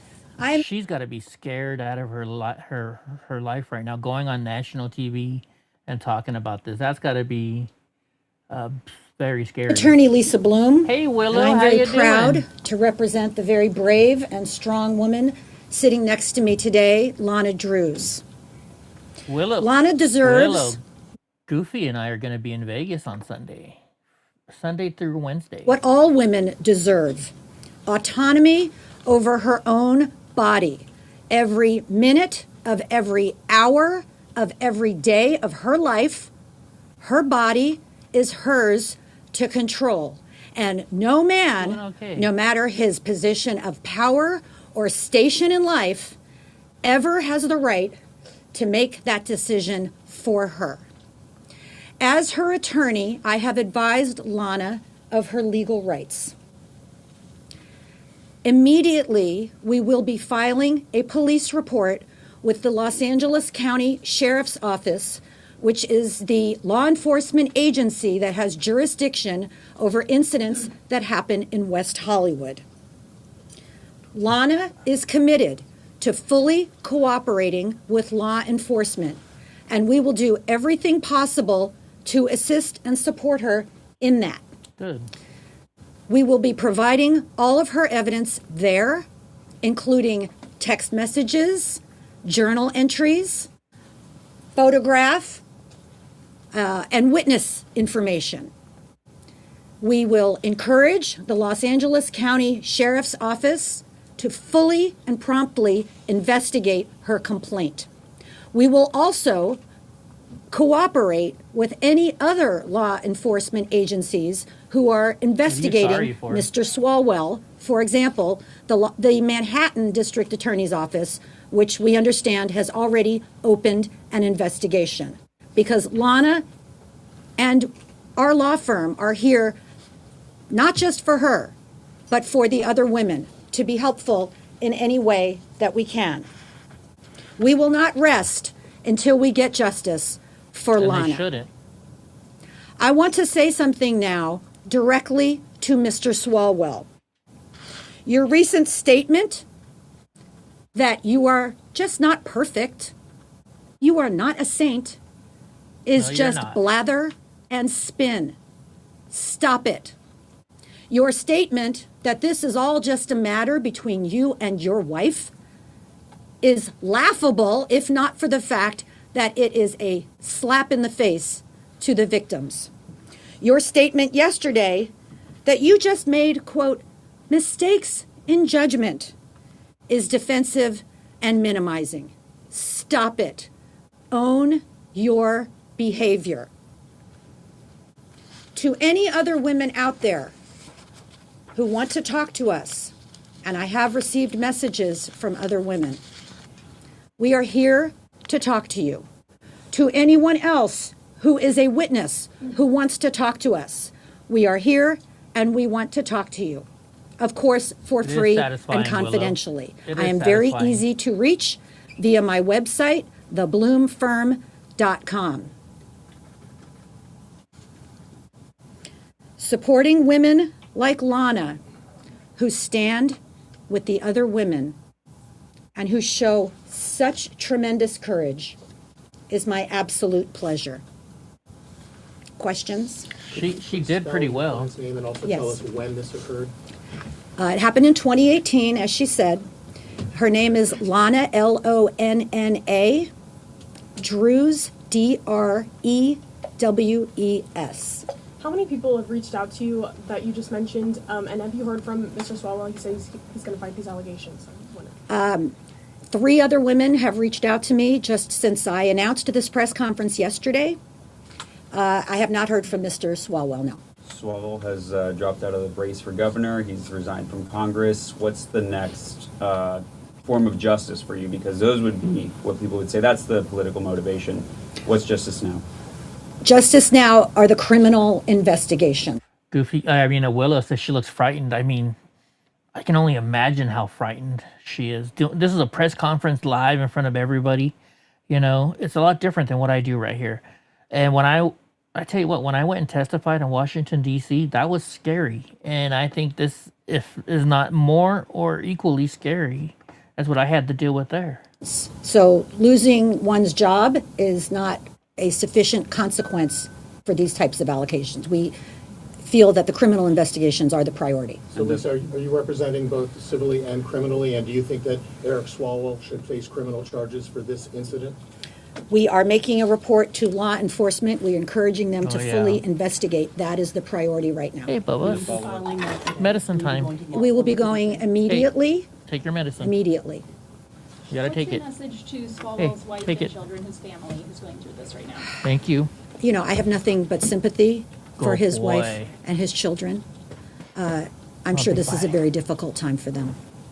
And the three women you say who reached out to you, are they based in California Hi, Panda. or are they elsewhere? I'm not going to provide any additional details or information about the three who have already reached out.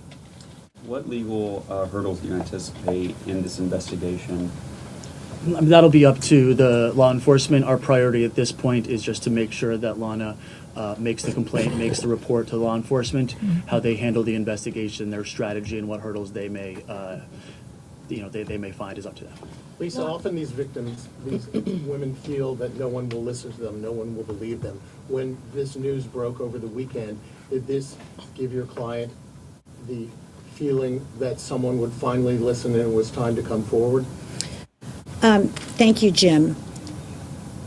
You know, I think we've all learned enough to know now that when it comes to sexual assault allegations, it takes time for women or any victim to process what happened. So Goofy says, why did she wait so long? There's a couple thoughts of why this could be. First and foremost, being afraid of what retributions might come after her. Embarrassment. I don't know. I don't know what's going through her head. But I think this happens a lot because if you notice when one person comes out, intimidation too, right? Intimidation. He also said something about NDAs, I think, to some of them. Well, I got an NDA on you that you signed that you can't do anything. Hey, get out of there. But then you got so many people coming out all at once because I think a lot of these women were intimidated or afraid, right? And once again, folks, you know me, I like to see the facts. I want to see all the facts. But at the same time, there's already 5 women coming out, and we've heard about him before, so. To understand how to deal with the trauma, to work through it, and to get to a point where she is strong enough to come forward. It takes time. That's why the law has extended statutes of limitations, time deadlines to file, because the law recognizes that sexual assault allegations are different, and it just takes time. So for Lana, now is the time. And even now, it's very difficult, but she's doing it. Ms. Druzet, had you followed? Don't forget that like, share, subscribe, everybody. And if you're comfortable talking a little bit about So- how that made you feel and just kind of seeing his face. She's not going to be answering any questions. Okay. She had her statement. But Can you answer thank you. that? Thank you. Was she following his career? I don't know. Ms. Bloom, I guess some who know Mr. Swalwell have suggested that he was living a secret life, a double life, and they were absolutely gobsmacked at all the accusations that have come. Whether in this particular instance, or perhaps in your experience, is that usually the case that people who are around someone like him are just totally in the dark on this, or are there clues? Are there people who should have known something was wrong? Well, it is very common when someone is multiply accused of sexual misconduct that the people around them don't know. That's very common, or any kind of crime. Because they're embarrassed about People on the street often say, I had no idea, so I think that's pretty common. Do you have a message for the social media content creators who started publishing some of these allegations and helped these women to realize maybe for the first time that they were not alone in what happened? Yes, thank you. Thank you to the women on social media, to the women who have already come forward, to anyone who has been an advocate, anyone who has assisted. It's very hard to do this by yourself. And anyone who can support women who can help them, who can advocate, who can speak out. It makes a tremendous difference. So thank you. And I'll add to that, there's a phenomenon we see in our line of work. It's called collective empowerment, that when one woman comes forward or one victim comes forward against their abuser, it often empowers, like a domino effect, multiple other women to come forward. This is why Lisa and myself are always encouraging women to come forward, stop suffering in silence, because not only are you saving yourself, but you're also saving someone who you are empowering, who you will probably never meet, to come forward and step up and start fighting against their abuser. Lisa, you said that you're going to ask the Sheriff's Department to investigate the case, and Yes. you're going to cooperate with other entities, law enforcement agencies. Correct. Good. What is the final objective of this? What do you want to Justice. see? Where do you want to see him? Justice, that's the final objective. Justice for Lana. Yes? Rank the Describe numbers, where you're that right. girl was from, and Yes. can you give us any more details about the text messages or any evidence?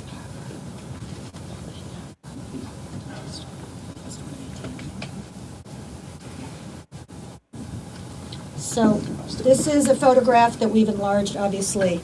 It was the opening of a restaurant called Avra, A-V-R-A, in 2018, and it's one of the times that Lana described where she met with Eric Swalwell. Will the firm be releasing any additional supplemental material to the media? Not to the media, to the sheriff's office. We will be providing all of our evidence to the sheriff's. Can you repeat what you said about the office. picture? I'm sorry, I didn't catch it. So this was the opening of a restaurant called Avra, A-V-R-A, where this is Ms. Drews, this is Mr. Swalwell, in 2018. How many times have the two? You can seen just each see other? how scared she is. She wants to Right, hide in so the corner. 3 times, as she said in her statement. There was no contact after the Would incident. this be the first time law enforcement is contacted? By us? Yes, By yes, maybe- yes. Okay? Okay.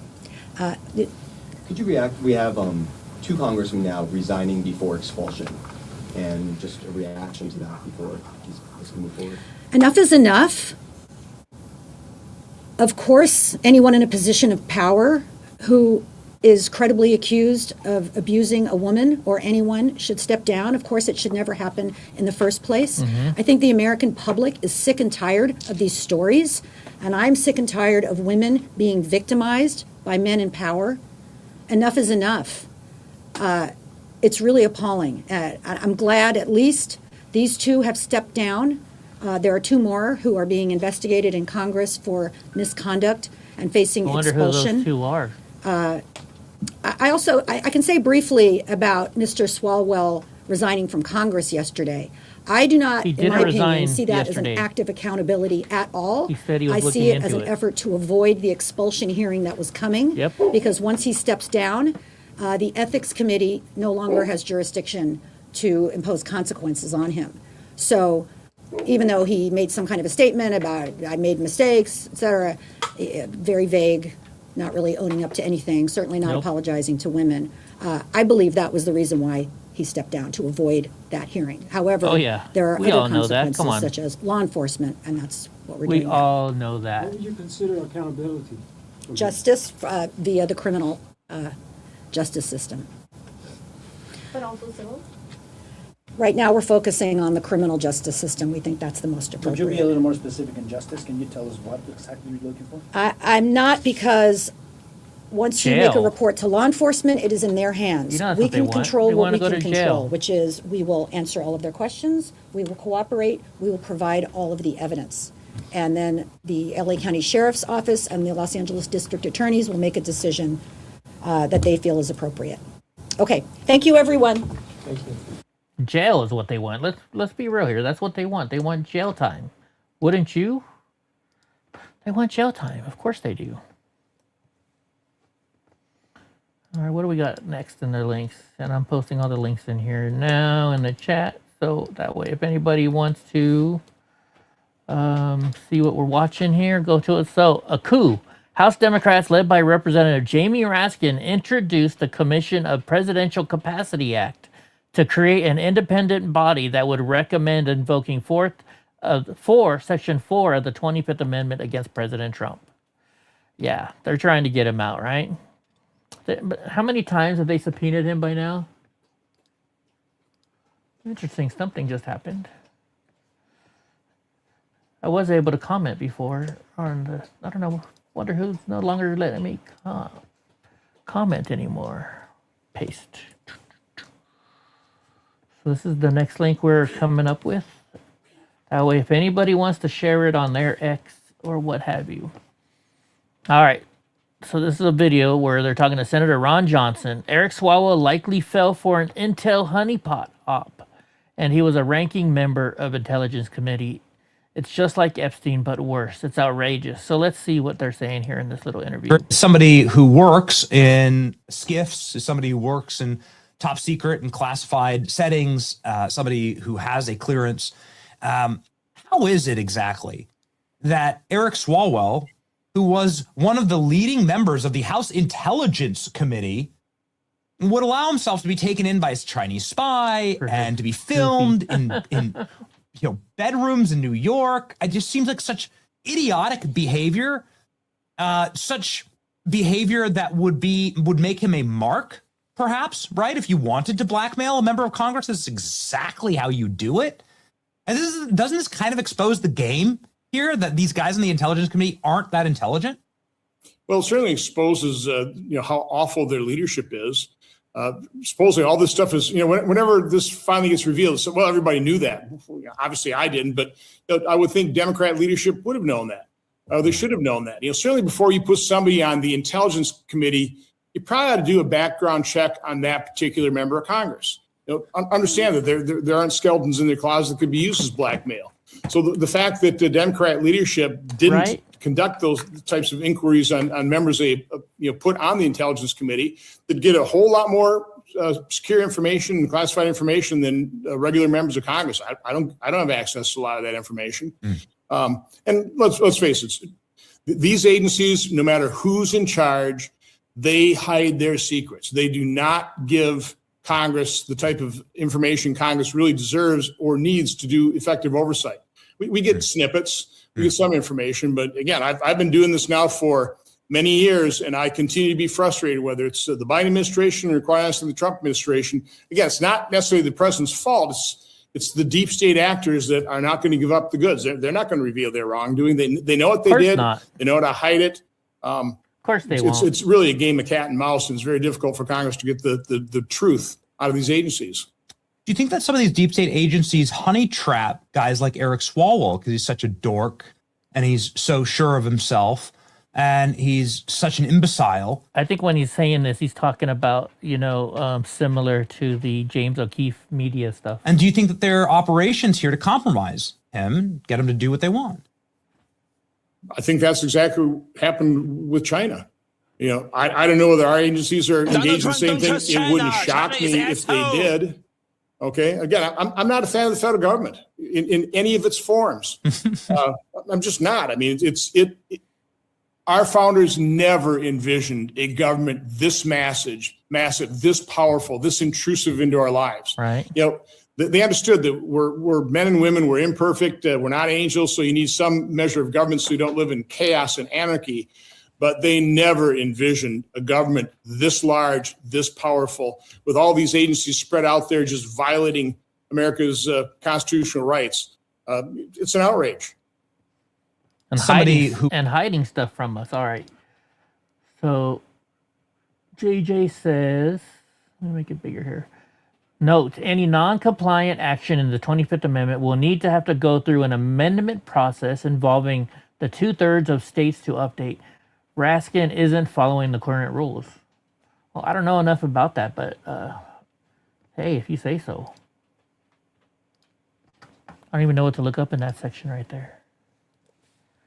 All right, so here, paste. All right, let's see. What is Goofy saying now? Goofy says, my joke. I always plan to run for office. Moved up. Of course it moved. I always plan. And it's moving again. I always plan to run for office when I consider doing something. I can't even read it anymore now. All right. So when people openly chat about wanting to kill their fellow citizens because of the color of their skin, bad things are afoot. Bad things are afoot in South Africa. So this is in South Africa. Shoot to kill, kill a man. Shoot to kill,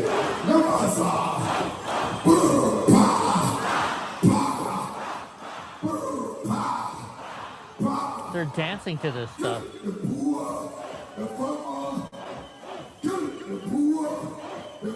So isn't booer like a white person slang? Booer in South. What is booer in South Africa? Actually, look here. I like accent super rock better. That's not what I meant to do. What does booer mean in South Africa? He's a white person, I think, right? Like boer and player. Literally means farmer. Literally means the farmer in both Dutch and Africans. So they're talking about white people then, right? They're talking about the white person. Kill the booer, kill the farmer, kill the white person. Basically, JJ says they're not worried about the 25th Amendment right now. Good. Okay, let's see what's going on. Yeah, what's next on the list? Our little listy list. All right, so just now, Eric Swalwell, closest friend, Senator Ruben Gallego, is throwing Swalwell under the bus. There's zero chance Gallego didn't know he should be investigated. So let's see this, because also from what I understand, Gallego was the other person on the bed in that video that we've seen recently. I call this today because there's just a lot of rumors going around about me, about my family. And, you know, unfortunately, this is not the first time. I did deal with the same BS in 2024 and 2023 when they ran millions and millions of dollars of smears against me, lied about my family, and sustained damn people again.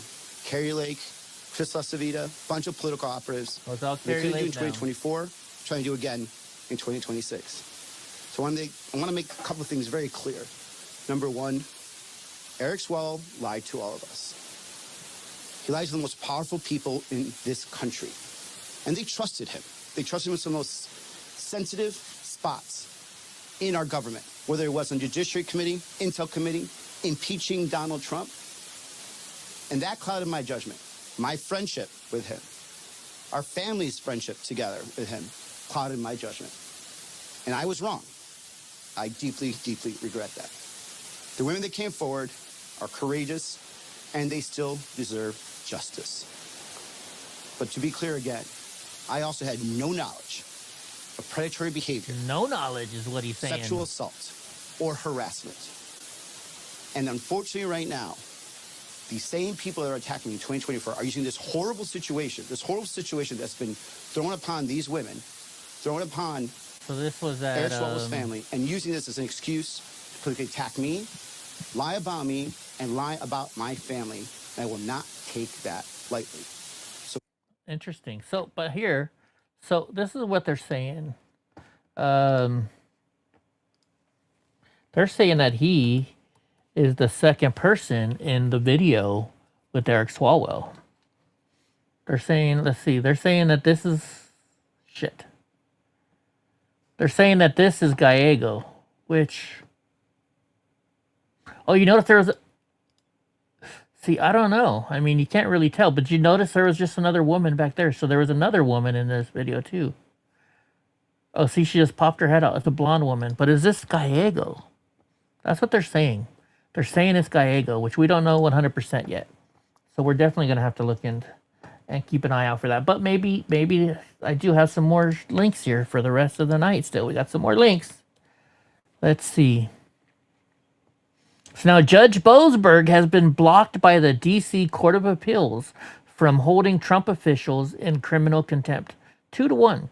Boasberg was attempting to block President Trump from deporting illegals under the Alien Enemies Act. The most corrupt judge in America loses again. Good. We're getting some breaking news at this hour coming out of the Supreme Court. The U.S. Supreme Court has handed President Trump a victory, letting him and his administration use the 1798 law that historically has been employed only in wartime to swiftly deport alleged Venezuelan gang members as part of the Republican president's hardline approach to immigration. Good. Granting that administration request to lift the Washington-based U.S. judge James Boasberg's March 15th order that had temporarily temporarily blocked the summary deportations under the Alien Enemies Act while litigation in the case continues. So the Supreme Court has weighed in. We're getting some breaking news. Great news. Great news. Get these judges who think they're president, and can control the government, just bullshit. Democrats.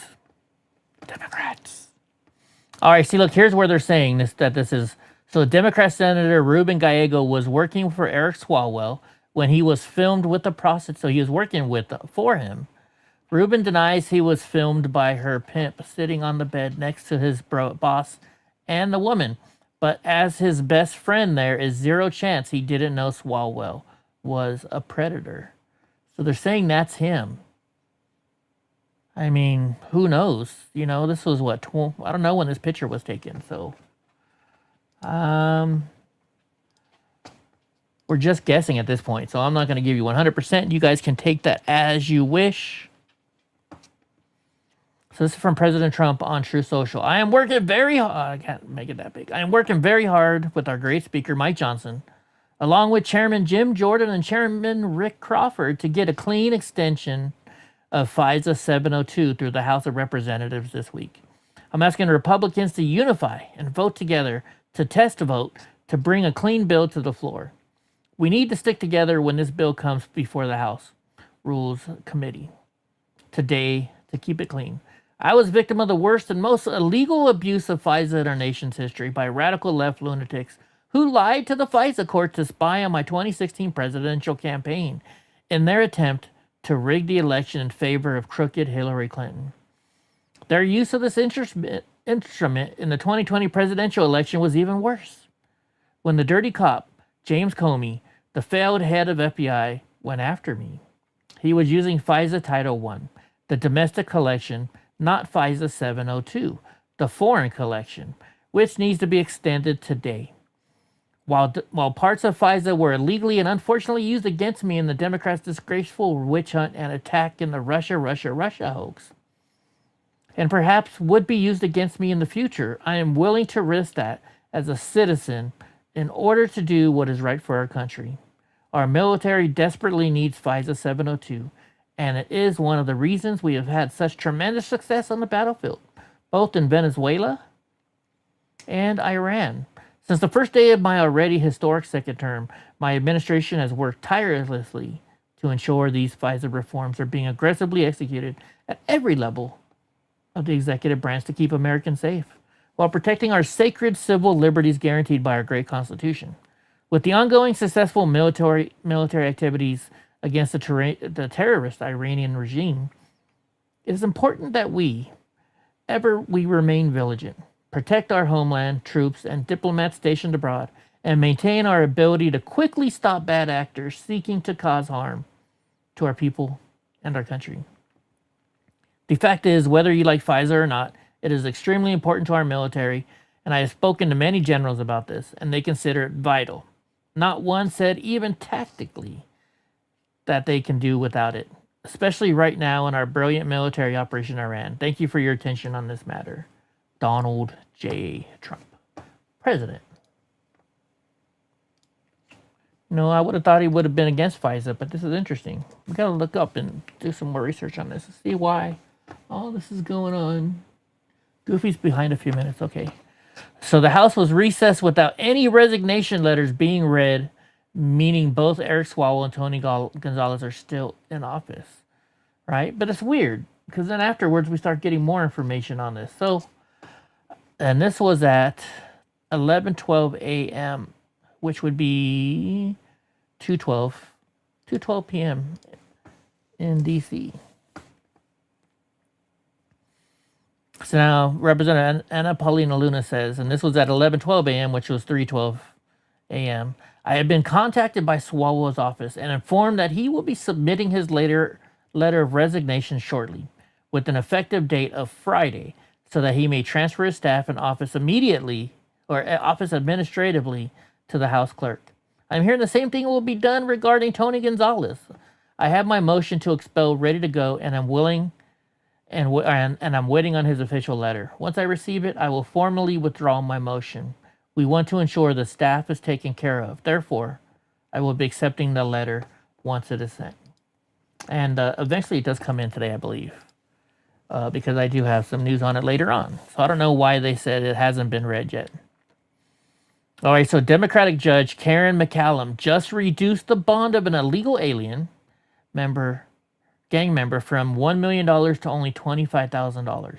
Luis Marcano, a Trinidad Aragua gang member, was arrested after his pregnant wife tried to grab a gun he was firing and accidentally shot herself in the stomach, killing her unborn child. There's no reason given for the bond reduction. I wonder why. Because they're all liberals.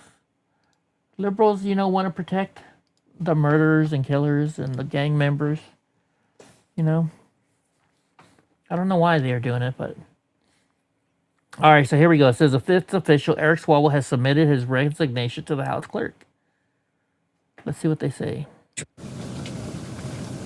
On the third occasion... So we already watched this. And he thought... I also... Is it just her talking? Okay, so we already heard this, so we're not going to have to hear the sad story again. I want to hear the reading of it, though.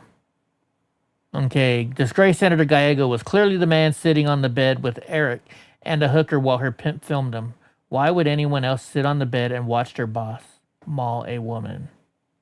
It was just it was flirty. That was flirty. And that was when? About what year was it? I mean, that was we've heard that throughout. Senator, you just said thank you so much. I want to clarify because in the beginning, we'll go back there. In the beginning, you said when you first heard these rumors a few weeks ago, that's when you called him. Then you said you've heard these rumors for years. So which one is it, Senator? So I heard rumors of him being flirty. And that wasn't an issue enough for you to not trust him to watch your kids or be close with him? Because, you hear this, and then when you're close to somebody and you know his wife, you see this. You see that relationship. You know that, it maybe just isn't true. Have you asked him about it prior to this few weeks? I asked him about it a few weeks ago when it started coming up online. Why when you ask him about it if you're running his campaign, sir? He's running his campaign. It was flirty. So he's a congressman and he's running his campaign. Where you get all the time to do this?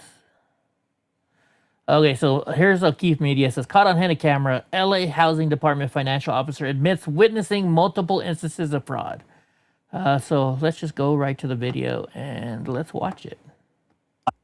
Real estate's a very easy industry to skim money off the top of. Oh, I thought that was a girl. A lot of illegal stuff you can do within real estate, and no one's going to follow behind. I have a couple of developers that are doing really sketchy stuff. If there's a project with a lot of money involved in it, someone's going to try to steal something. I mean, we can't figure out where all the money is going. A finance development officer in the Los Angeles Housing Department reveals tens of millions of dollars worth of fraud throughout low-income housing contracts. LAHSA, for example, LAHSA is the LA Homelessness Services Department. For whatever reason, they get allocated a ton of money, but they don't really have a whole lot to show for it. Including LAHSA, the Los Angeles Homeless Services Authority, which has been failing audit deadlines, as reported in James O'Keefe's recent expose. They don't have a good track record. And they're supposed to have a quota they're supposed to hit. They get maybe 10% of that quota in a year. It's just very, very, very low. Donald Byers even acknowledges that the tens of millions of taxpayer dollars going to LAHSA is simply going into people's pockets. So they were stealing the money? Most likely it's some form of embezzlement. Where do you think the money is going? People's pockets.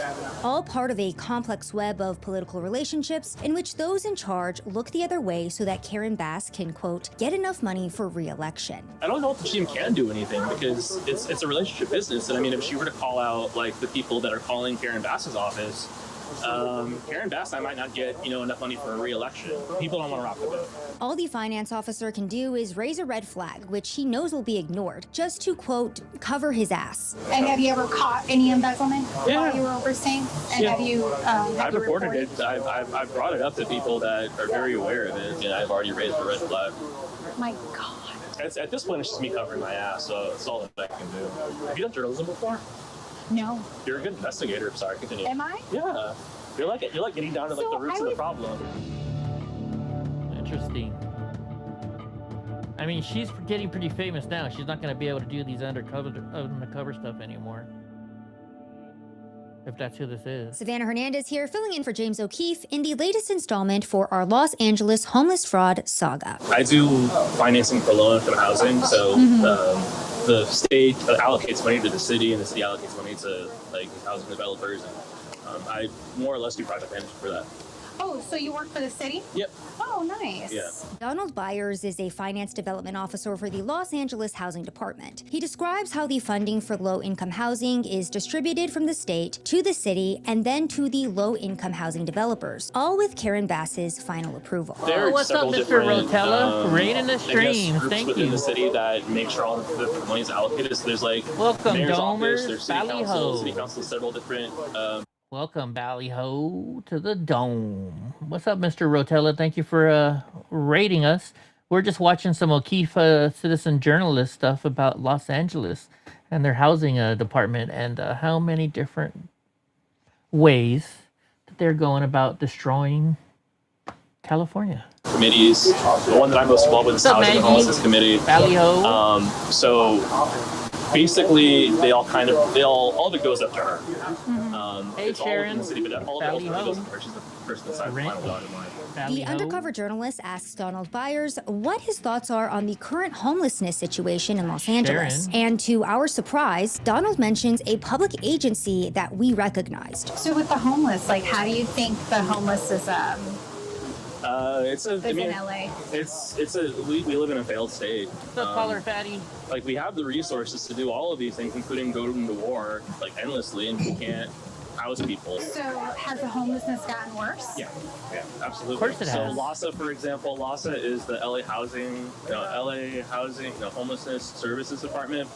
For whatever reason, they get allocated a ton of money, but they don't really have a whole lot to show for it.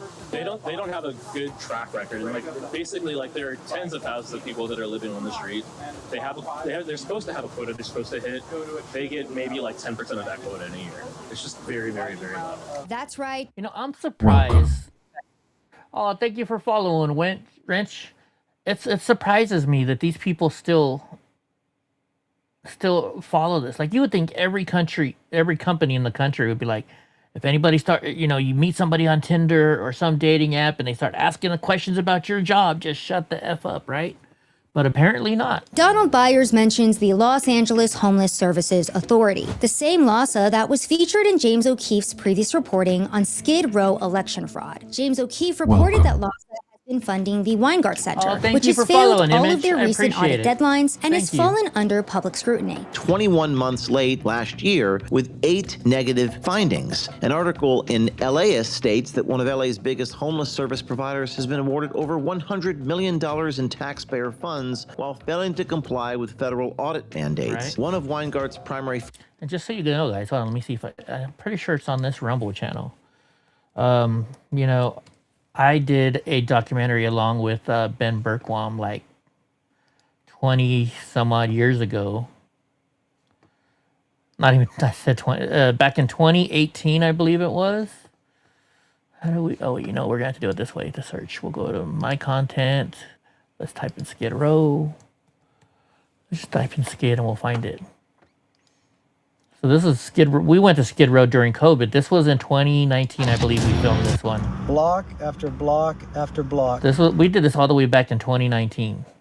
So, I mean, it's nothing new. Funding sources is LAHSA, the Los Angeles Homeless Services Authority. Well, it turns out that LAHSA has also been failing their own audits for 18 years straight. An article in Westside Current claims that the audit took more than a year, attempting to track $2.3 billion in funding tied to 3 major city programs, including Mayor Karen Bass's Inside Safe initiative. The report, which cost $2.8 million, painted a picture of a disjointed system with fragmented oversight and missing or So it cost us $2.8 million to check on these scammers. And they're finding it, but they're not doing anything about it. Reliable financial data. About it. So they were stealing the money? Most likely it's either some form of embezzlement or they're allocating money for projects, but just sweeping under the rug or misallocating it, basically. So a lot of people are just taking money off the top and not accurately putting all their money down for what the project should be. Who do you think, where do you think the money is going? People's pockets. Do you know that for a fact? Yes.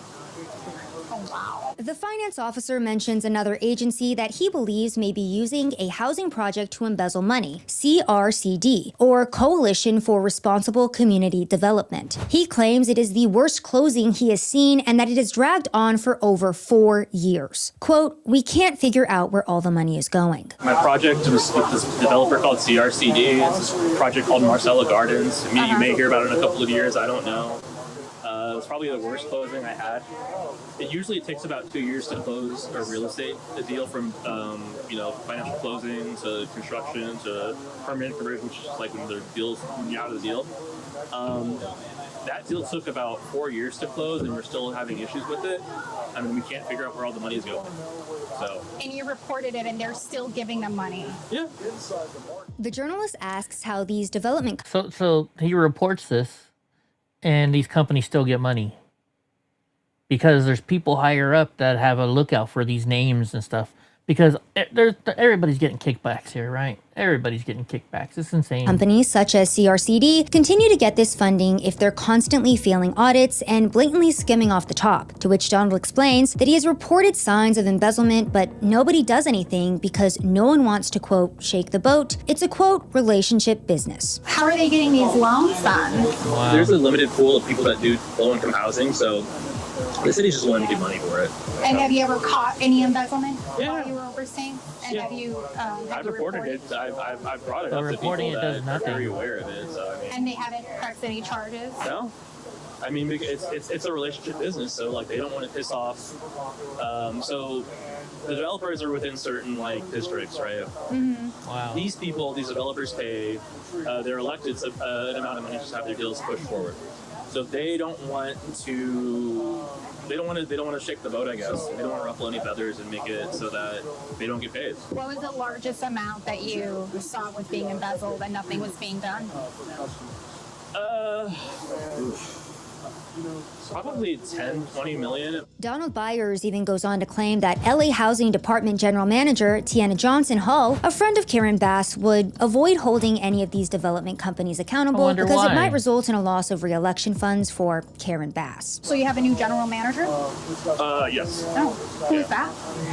This lady named Tiana. She was previously. No, this guy just believes that Savannah is on a date with them, you know, and just asking these questions. I'm just curious.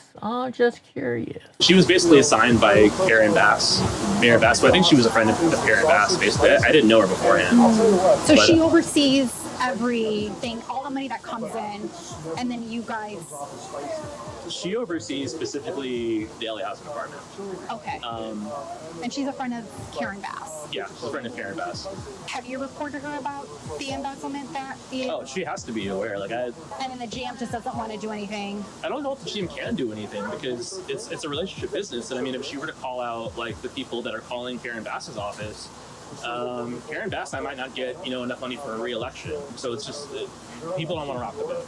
Donald Byers then. So what it sounds like is Karen Bass got this woman the job, so that way she could protect Karen Bass if any of this stuff comes up. Explains that once the funding is approved and the money is given to the developer, nothing can be done. Quote, "It's their money now." And the developer then has the power to drag the project out, miss deadlines, demand more funding, and the city will just pay it to get the project done. Because we have a contract that we've signed with them, because we're their loan guarantor, we've already given them the money. Like it's their money now. We signed the dotted line and everything. The city's already handed that over. We can't do anything at this point. Most real estate development doesn't work on the time schedule that we assume it does. Never sometimes it goes over, and they have to keep getting additional money or get help to get that finished. But it's just a messy system.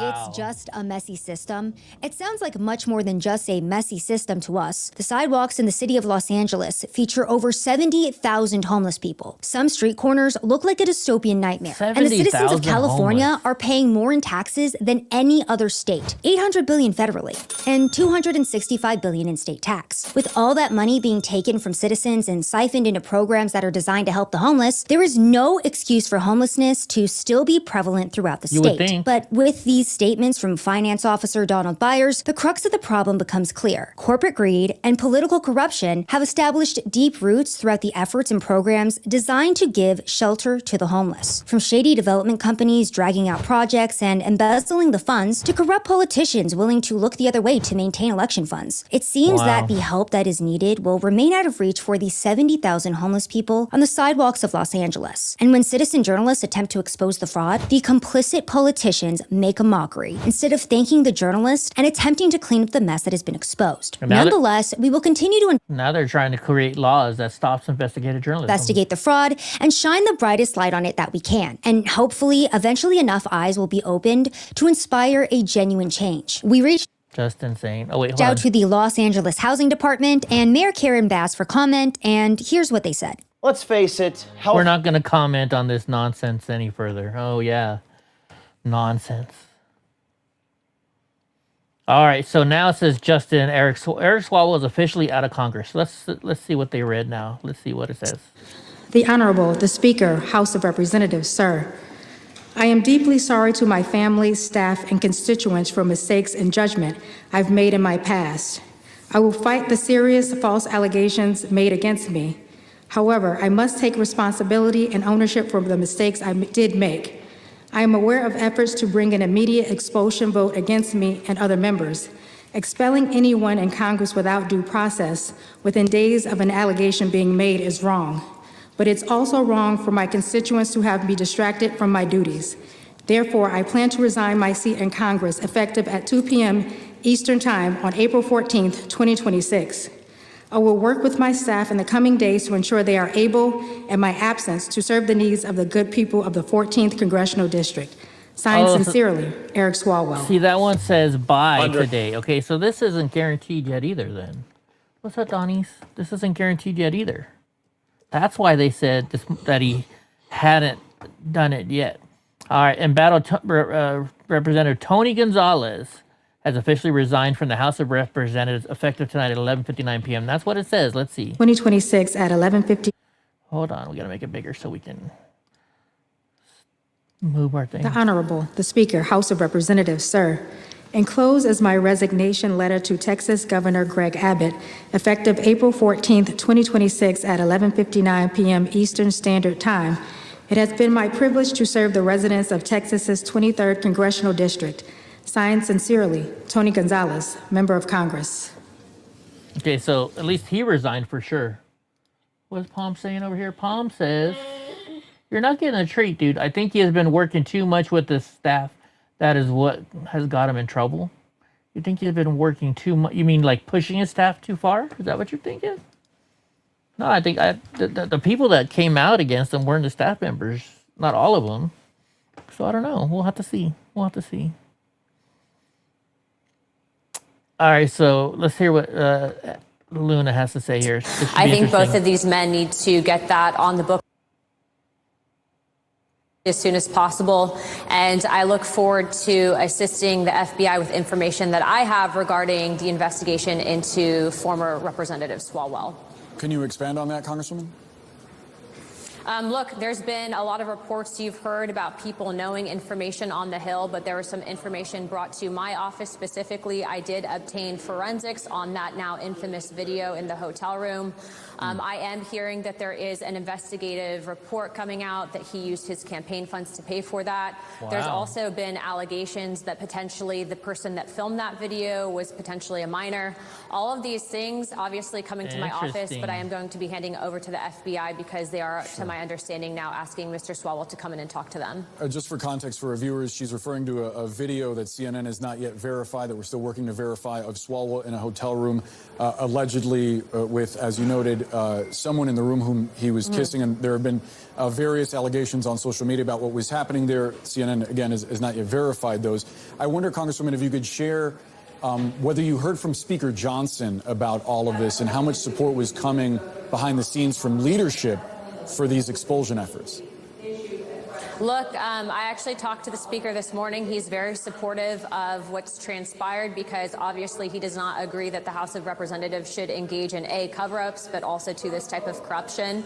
And so I think that he said that this played out in the best way possible. But I also want to point out the fact, though, that, you know, these allegations bubbled up. People knew about it and they didn't say anything. And it wasn't really until, you know, me and Teresa basically said, we're not going to tolerate this anymore and really pushed it. And what I will also say is I think that this gets into a bigger issue here. Both Swalwell and Gonzalez voted to refer the release of the Congressional Slush Fund, which is responsible for the payouts from victims of sexual assault or sexual harassment in the House of Representatives. They voted to refer it to ethics. And so the fact is that motion was put forward by Representative Mace. I personally voted for its release. But when you have members being protected by the institution using taxpayer dollars for it, I think everyone in the country should agree that all of that should be released to the American people. And that's not what our taxpayer dollars should be going towards. So I actually think that there's probably going to be a few more expulsions here. I don't want to serve with these people. I don't think that my Democrat colleagues want to serve with these people. And I look forward to draining the congressional swamp. I hope so. I hope it works out. You know, but it's the politicians. You know, they're letting the monkeys run the asylum, right? Oh my gosh! So Joe Biden is still out speaking for some reason. He brings this black dude up from the wherever he's speaking at and says, "Yeah, look, you look like Obama." I'm gonna turn around to one guy and say, "Barack, what are you doing? Come here, come here, come here, come here, come here." I actually can't believe people are actually going to watch this guy anymore. I feel like he should be standing on the right and I should be standing on the left. Hey, did you just look at Barack? No. As they say, you've done good, fella. Well, you know, I tried. What are you trying to say? All black people look the same? All black people look the same? Is that what you're trying to say, Joe? Oh my goodness. I'm surprised they let him speak anywhere anymore. All right, so it says the fifth accuser. Fifth accuser comes out after Swalwell. Let's watch this. Alert right now. Lana Drews, the woman accusing Eric Swalwell of drugging and raping her, is currently speaking to detectives with the LA County Sheriff's Office. This after holding a press conference this afternoon, announcing her intention to do so. She is the fifth woman who has accused Swalwell of sexual misconduct, and we're still awaiting a statement from Eric Swalwell after this latest allegation. Alert right now. Lana Drews, the woman accusing. I don't think they're gonna release all the people's names, Goofy. They won't. They protect each other, right? Because everybody has dirt on there's dirt on every single politician out there. Let's be real. And unfortunately, they're gonna protect each other. You know, it's all about who's got dirt on who. Senator Kennedy just said it perfectly, outlined the state of the Democratic Party. Well, let's watch it. Let's see how good he does his job here. You know, the Democratic Party is controlled by the Loon Wing. And that doesn't mean they're all Democrats or a member of the Loon Wing, but the Loon Wing's in control. Who are the leaders of the Loon Wing? Senator Sanders, Congresswoman Ocasio-Cortez, Mayor Donnie. And the people they represent, how can I put this? Their motherboard is fried. Their motherboard is fried. Republicans aren't perfect, but they're crazy. The wing of the party that is in control, that Ocasio-Cortez and Mamdani and Bernie are the leaders of, they hate George Washington and Thomas Jefferson and Abraham Lincoln and Dr. Zeus and Mr. Potato Head. They hyperventilate on their yoga mats if you use the wrong pronoun. They think our kids ought to be able to change genders at recess. Right. They have a unique solution to the crime problem. They have a way to get crime down. It's just don't prosecute anybody. I mean, the American people deserve to be governed by normal people. They do. And these are not normal people. They're deeply weird. They're narcissistically woke. They have the right to believe what they believe. But I have the right to my opinion too. And I think their motherboard is fried, deep fried. Their motherboard is deep fried. Says Kennedy. I love it. That's pretty good. All right, so Green Beret combat veteran Nick Freitas throw the book at the alleged rapist Eric Swalwell. Swalwell himself said the criminal justice should throw the book at people who commit these kind of crimes. Well, let's watch one. Let's watch what this guy said. Let me turn it down. He's not really. Do you believe should end up happening in a fair world to Eric Swalwell? I mean, obviously he's been humiliated. His career is over. But now some people are talking criminal charges. What's next? Well, because I actually believe in the truth and due process of law, I think people should actually go for it. Again, if you have accusations against Swalwell, take it to the proper authorities, right? Because it's not just about achieving justice for yourself. It's also about ensuring this doesn't happen to somebody else, as was mentioned by one of the young women that were testifying there on Correct. The press.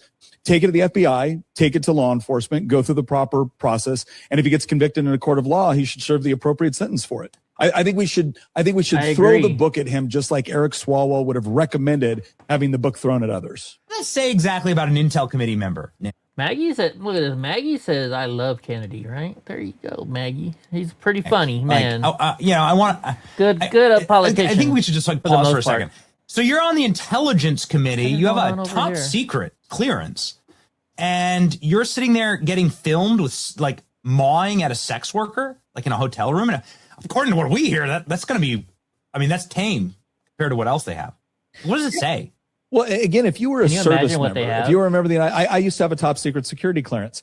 And they do fairly intensive background checks on this sort of thing. And one of the things that they look for is the various things that can be used as leverage against you. Why? Because nobody wants you to be able to give, critical information to a potential opponent of the United States because you were doing inappropriate things with Chinese spies. So how does he still keep it then with these inappropriate things he did with Fang Fang, the Chinese spy? Or whoever else it might be.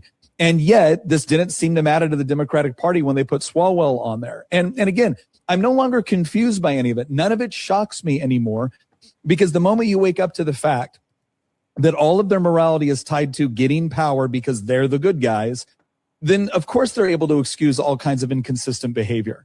Now on the right, that's not to say we don't have problems on the right as well, but you will generally see more division on the right because of it. It's because we want to hold people to objective standards that apply to everybody, whereas they only want to hold standards that, again, help them in the accumulation of power. Yep.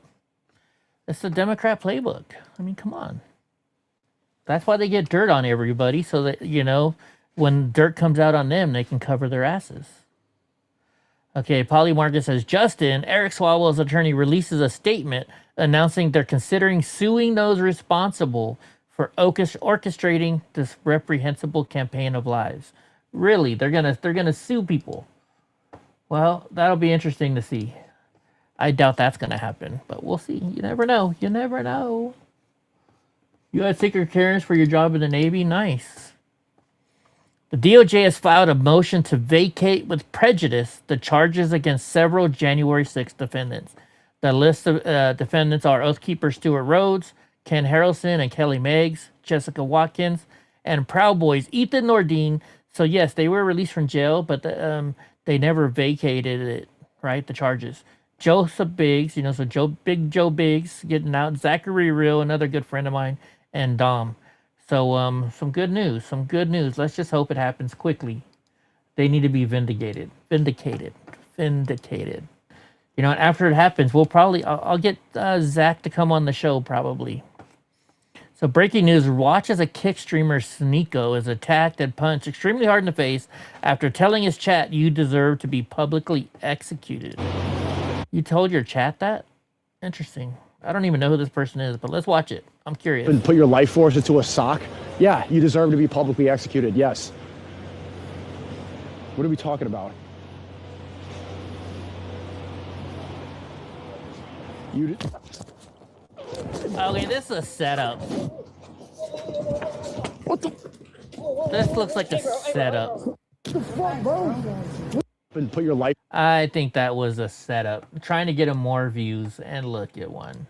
I think this is all about getting more. Look, it has 1.4 million views. I don't even know who this dude now. It's a setup. It's a falsehood. If you ask me, I think it's a falsehood. Maggie says,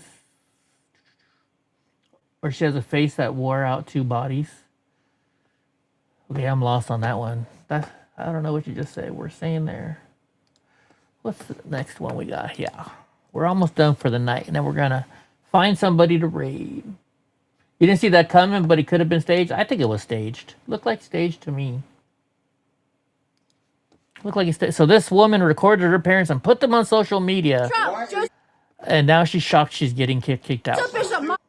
Gosh darn, I hate it. But, you know, I gotta do this. I gotta go to the other browser. I keep forgetting to switch to the Brave browser. You support ICE and Trump, yes? Absolutely. You support ICE and Trump? Absolutely. Joseph Dwayne Bishop, you support ICE and Trump? Yes? You support ICE and Trump. Joseph Bishop, my father. Whose house do you live my in? father. Whose house do you live my in? mother. Where have you lived your entire my life? mother. Well, your child. Your child. Joseph Bishop, my father. Your and child. Amanda Bishop, my mother, support ICE and Trump. You support ICE and Trump, yes? Absolutely. So I don't know where they're saying that she's been kicked out of the house. She might have been kicked out of the house. Who knows? But yeah, why would you do that to your parents? You're a kid. You're living in their house and you want to do stuff like that? Okay, so breaking news. Erica Kirk has canceled their Georgia TPUSA event appearance over threats. I wonder what kind of threats were going on. JD Vance was there, though, too. Well, let's hope... you know, I haven't seen anything else on it yet, but we're going to go check the news pretty soon, too. 11/11. All right, so AOC says abuse always happens, and she shared this. So let's see what her thoughts are on this. Probably be on that list as well. Eric Swalwell was your colleague for quite some time. What was your reaction when you first heard those accusations against him?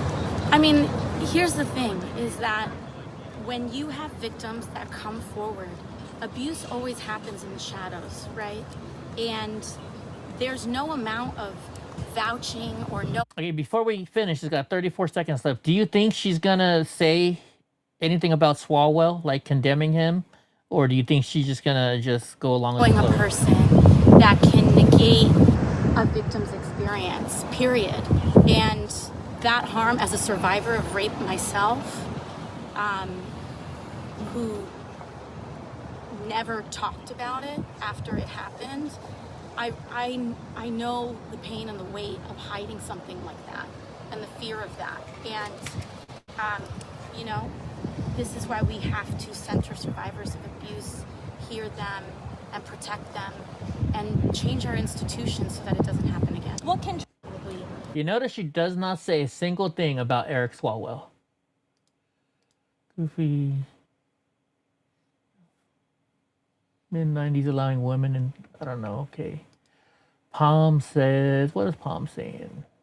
My friend just bought a car that looks like an unmarked cop car. I went to borrow it so I can drive through some Home Depot parking lots. Okay, now that's funny, Palms. That's funny. Oh my goodness. Or was that you that did it? You bought it. You know you bought it just so you could do it. All right, so the Strait of Hormuz.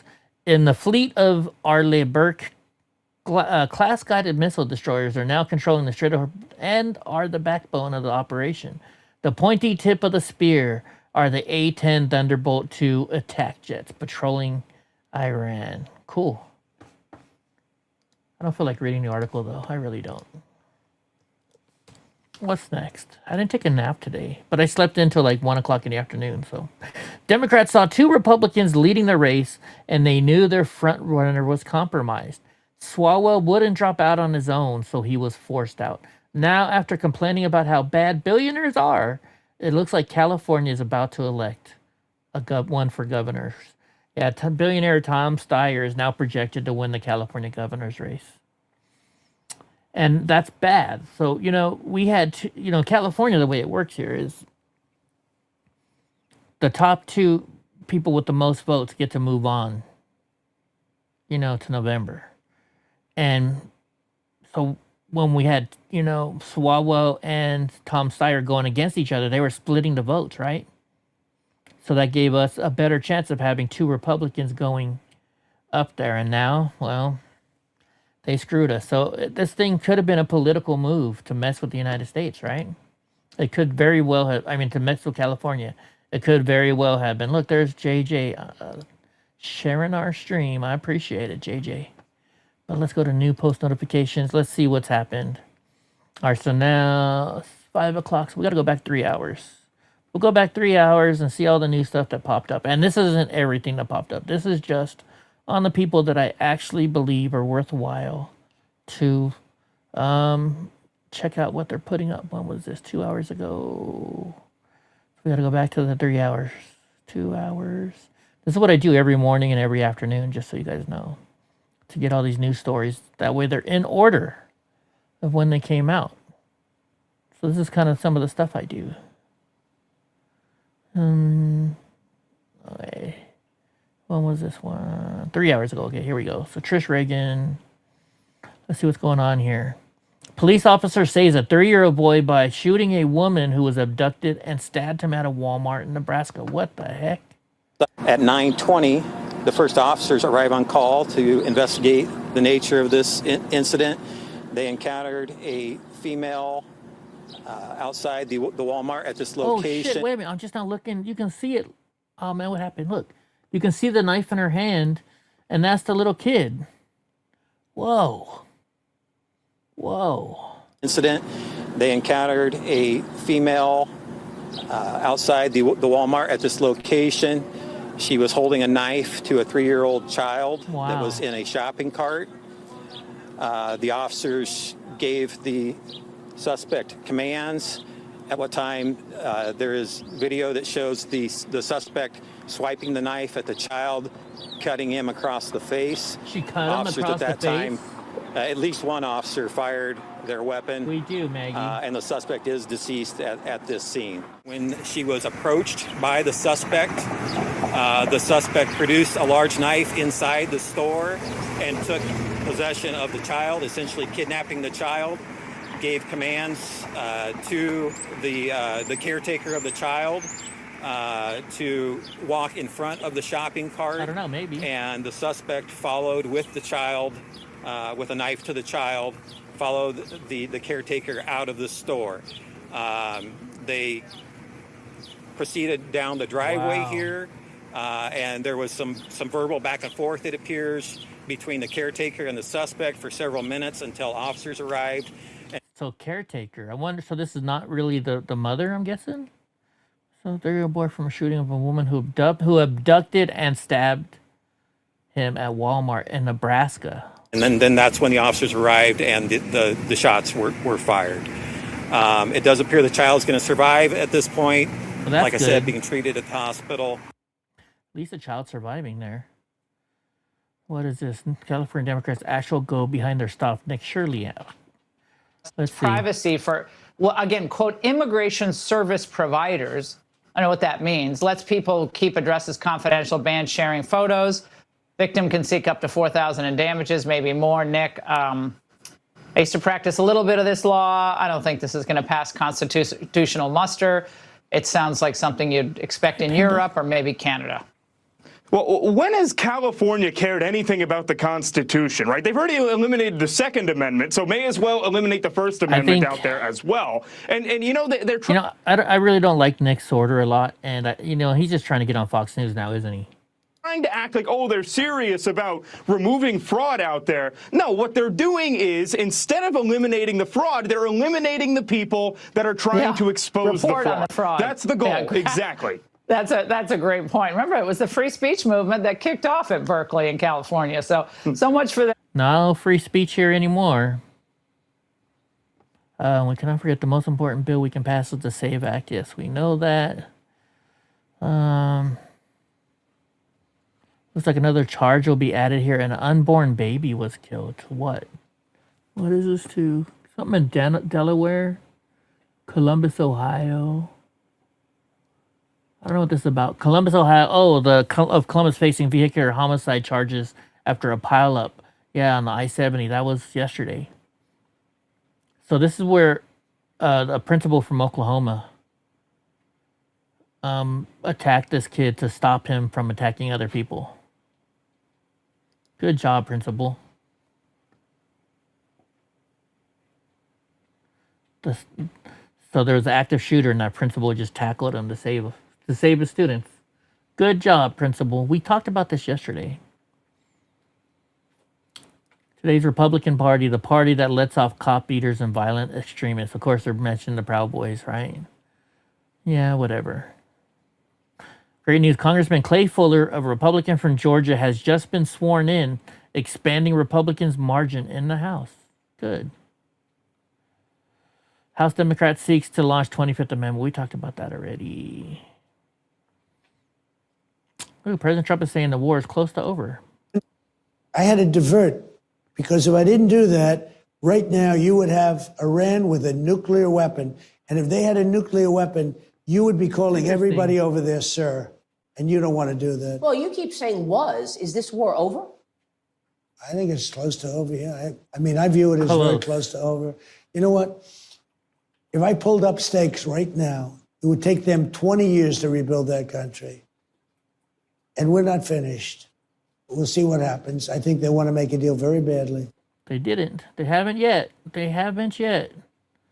I'm going to admit that socialized medicine is an unmitigated disaster. Is that Sanjay Gupta? The moment has finally come for national health insurance. No, I don't know who that Why? is. Because people now realize you cannot have health care linked to your job, not at a time where your job may change or where you may lose your job. We need Medicare for all. Shut the fuck up. No, we don't. I'm scared while watching this video. It's a little kid. Oh, but they got a harness. This doesn't make... They got a harness. So what? Dude, there's a harness.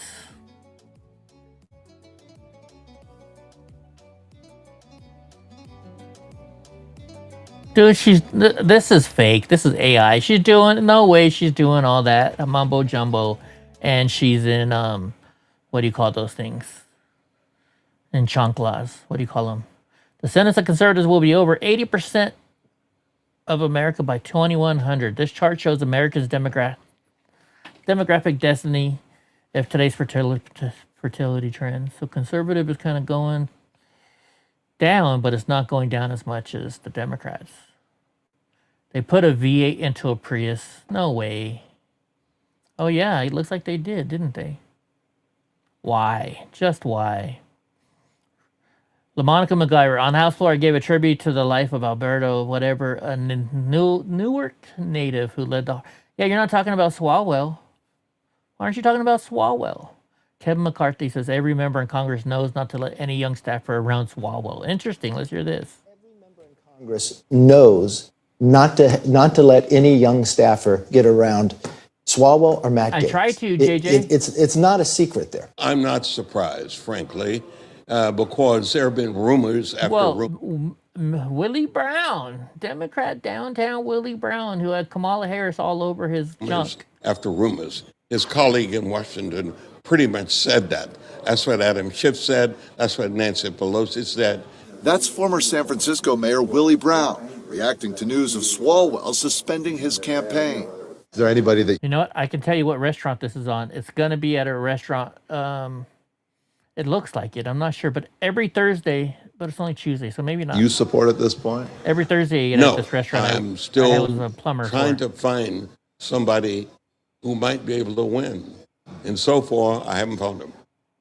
Every member in Congress knows not to let any young staffer get around Swalwell or Matt Gaetz. It's not a secret there. I'm not surprised, frankly.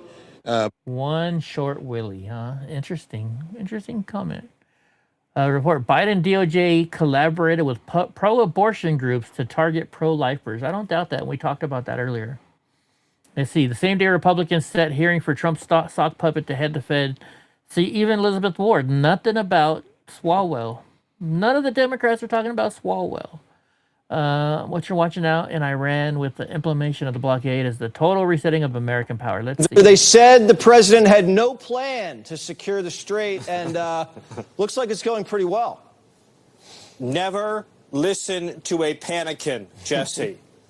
You will do very well in life. Ignore the panikins, right? They were the ones who warned of calamity in Venezuela and ended up being one of the greatest single foreign policy, military, geopolitical maneuvers in world history. What you're watching now in Iran with the implementation of this blockade is the total resetting of the American power dynamic for the next 100 years. President Trump is saying, we, the United States, have the world's not just most powerful military, most powerful navy. And whoever controls the seas is able to control the outcomes in any foreign policy showdown. And so President Trump has put Iran in a box. He's played the checkmate move. And so now, no matter what path Iran chooses, America wins. If Iran chooses the path of a deal, then that's great for the world. That's great for everybody. If Iran chooses the path of economic strangulation by blockade, then the world will pass Iran by. New energy routes will be established. New supply chains will be established. Other nations throughout the region, throughout the world, and especially America, will power the world, and Iran will become a footnote. So that's the choice Iran has, and President Trump has put America into a win-win posture. Good, because we want to win, right? We're winners. We're all winners here in the United States. Yesterday, ICE.gov arrested some truly sick individuals. Governor Newsom, nothing on Swalwell, right? Nope, nothing on Swalwell.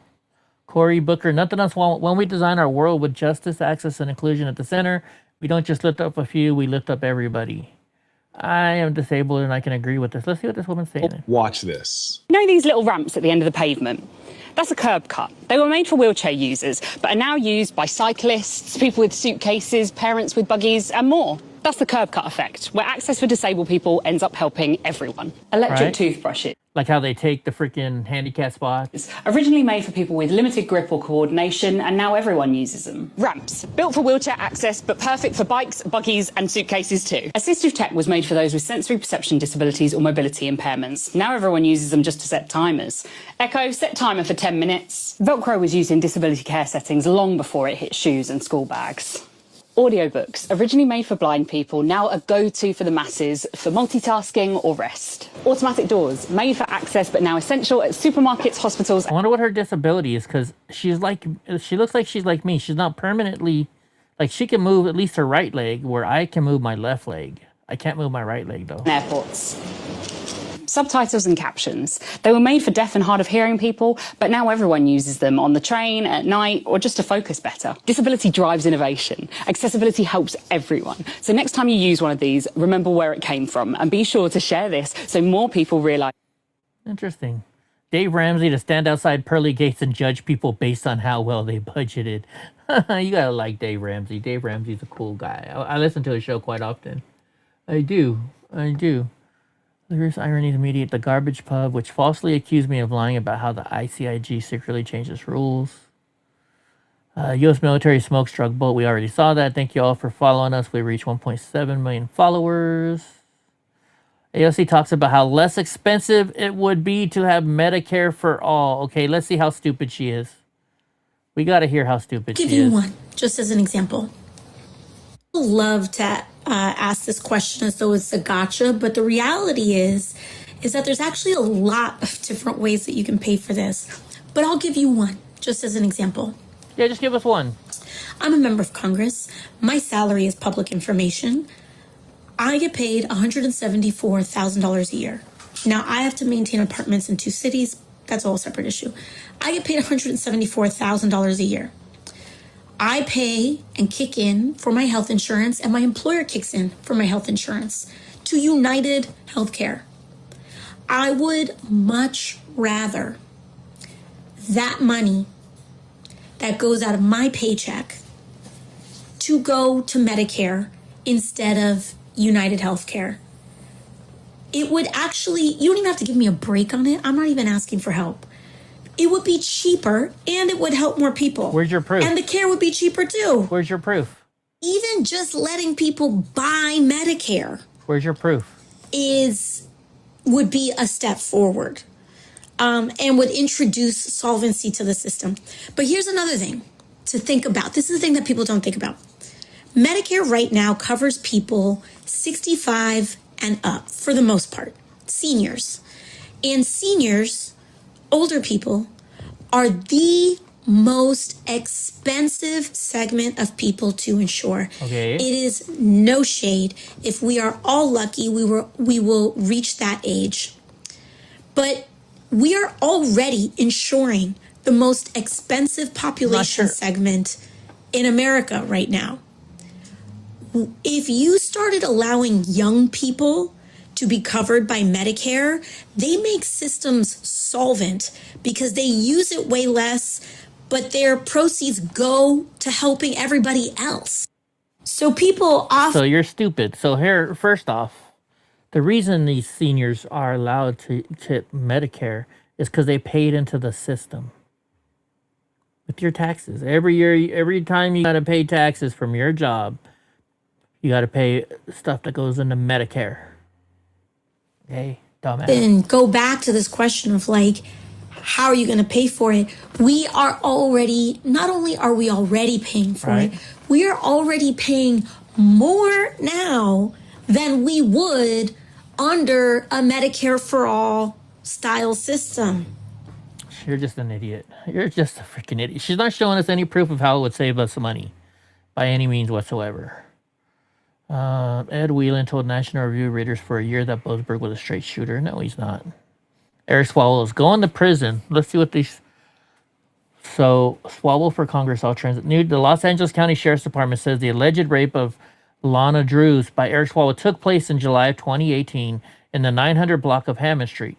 This comes back to the Montrose Hotel campaign finance expert has flagged the travel expense from it. So let's see, 2018, 718, Montrose Hotel, travel expenses on 718. $8 and $353. So this was all done on campaign funds. Let's see what else it says. This comes back to the campaign finance expert has flagged the travel expense from Swalwell's campaign at the time, with FEC records showing Swalwell for Congress spent $361 in travel expenses at the Montrose Hotel on the 18th. Very interesting. Very, very, very, very interesting there. They're going to get him. He's going down. House Democrat accused of stealing $5 million in refunds could face expulsion. Yes, they could. Even AOC is calling to expel her. Oh, really? And I think that this case... Can I also ask about Congresswoman Sheila Sherfless McCormick? Yeah, do you believe that she should be expelled? The Ethics Committee last month found her guilty of over 20 violations. And I think that this case is an example of how this process should go, right? Serious allegations, some that may even be criminal, be subject to criminal investigation. We went, instead of just knee-jerking, going to some things, we can't all be part of an investigatory process. It went through an investigatory process. Ethics has found her guilty, and that's the conclusion that we have, and that's going to come to the floor. And I hope that we can all be bipartisan, because this is what our processes are for, to uphold those conclusions that we see by. Yeah, she's trying to protect her in so many words. What is this now? The blow was so fast that I had to slow it down to see it. What are they talking about? Dude, look how tall that dude is. Guess we can play the audio. Don't touch you! Why the fuck are you touching? Oh man, what did I do? Why the fuck are you touching? What the heck is happening? Don't touch you! Why the fuck are you touching? Dude, why does it keep skipping over that part? What the heck? You notice that? It keeps skipping over that part. Oh well, I guess then he beat him up. Kylie Jenner thought who cares about Kylie Jenner? How California can put ICE in jail by Tom Steyer, and this is the guy going and running for our new governor. Says the true test of a leader is not who they disparage and attack, but who they defend and uplift. President Donald J. Trump attacks and robs the most vulnerable in our society while protecting and enriching the most powerful. I've made it clear ICE must be abolished. ICE is acting like a criminal organization, carrying out indiscriminate racial profiling and using violence. Yeah, and he's, unfortunately, sounds like he's going to be our next governor. Look at this, Pramila Jayapal, whatever her name is. Donald Trump. They're not saying a ding about Eric Swalwell, now are they? How would you respond to somebody who says the only way to succeed in this country is to come from a generationally wealthy family? Let's see how he says. As somebody whose parents adopted 3 children from the foster care system and coming from a broken household yourself, we have seen different sides of a somewhat similar narrative. How would you respond to somebody who says that the only way to succeed in this country is to come from a generationally wealthy family? That's a good question. Wow, I didn't expect that one. Well, first of all, it's just not true. And I think that one of the things that, a very powerful thing that somebody told me is that, you know, disadvantage and unfairness, it's just, it is true. There you go. You know, not everybody started at the exact same place. Some people were dealt a much worse hand than others. But what somebody, again, this person gave me a very good piece of advice and said, no matter what hand you were dealt, you have the responsibility to play it as well as you can. And I think that for me, at least, there was... That's the American dream, right? Yeah, you're going to get a shitty plot in life, like I have, you know, being disabled and other stuff. But you just deal with it. We're not going to do Crockett. President Trump says the conflict with Iran is close to being over. Cyclist dude ran a little punk once he saw how big the other dude was. Okay, whatever. So whether you agree with their politics or not, now is the time to recognize a warrior for justice, regardless of political earnings. Okay, we saw that one already. What's this? Sits down with Maria Bartoletto for an exclusive interview tomorrow morning at 6 a.m. Oh, I can't wait to see it. That's normally the Sunday show that he does. Tim Burchett. You know who isn't a creep? Tim Burchett. Dadgummit. Okay, let's see what Giuliani is saying here. Let's see. He's blasting what he calls ongoing weaponization. They broke into my law office. Yeah. We'll skip that one over because it's actually time to get going here. Scholars now believe Bible verse they were naked and felt no shame. Jay Behar on The View. Jesus didn't run around saying, I'm the Messiah. I'm not going to watch any of these. Play stupid games and win stupid prizes. Is that Jake Paul? Adam Carolla was right. New report describes wildfire rebuilding in California as a nightmare. It is. Brooke Shirley, the mother of Nick Shirley, reacts to California coming after her son's important investigative journalism. I don't think we need to hear that. Adam Schiff, nothing, the interest of justice, nothing about Eric Swalwell. We just saw that one. What changed? Hollywood elitists who donated tons of cash to Eric Swalwell's governor campaign suddenly silent. Of course they are. This tank is way too small. What the heck is it? That's just at a restaurant, probably, right? SpaceX stuff. What a vile man this is. He should be stood at the crossroads and have his manhood publicly severed. Okay, what is he going to do? What's going on here? What are we watching? Well, he grabs the woman. Does he rob her or what? The woman was pregnant, apparently. Would be huge. No, Bitcoin stuff. Has reached an agreement with Kathy Hochul to introduce the state's first tax-targeting second homes valued above $5 million that are owned by residents from out of state. So they're going to start charging people higher taxes if that's your second home. Ugh. Somebody please tell Pope Leo that Iran has killed at least 42,000 innocent people. Yeah. New video tab on X user profiles. Cool. King Randall from the X for Boys Life Preparatory School teaches kids how to retire the American flag. That's awesome. Because there's a certain way you got to do it. Overdose. Drugs are bad, folks. All right, let's see. Who can we raid? Let's go to Rumble and let's raid out somebody.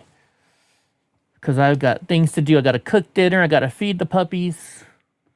Let's go to my feed first. Let's see who's live from my feed. Doc McPherson, Jacob Castro. Who should we raid? Let's see who has the least amount of people watching right now. That's who we'll raid. Deaf Streamer, we raid. These people we raided recently, though. Let's go to who's live, and then we'll go to like 5 or something like that, right? Repost. Where am I? My live section. So go to live. Play all. View all lives. And then let's go to 4. Normally they have less people. I'm looking for somebody who's talking though. Not just not doing anything. Goldie Shamari, she's watching herself. Violence or controversial topics or anything, but the fact that they went for firearms and then doubled and tripled down is insane. Now, just to understand. Nope. Gen X Radio, Uncle Ted Talks number 16. Let's see what this is about.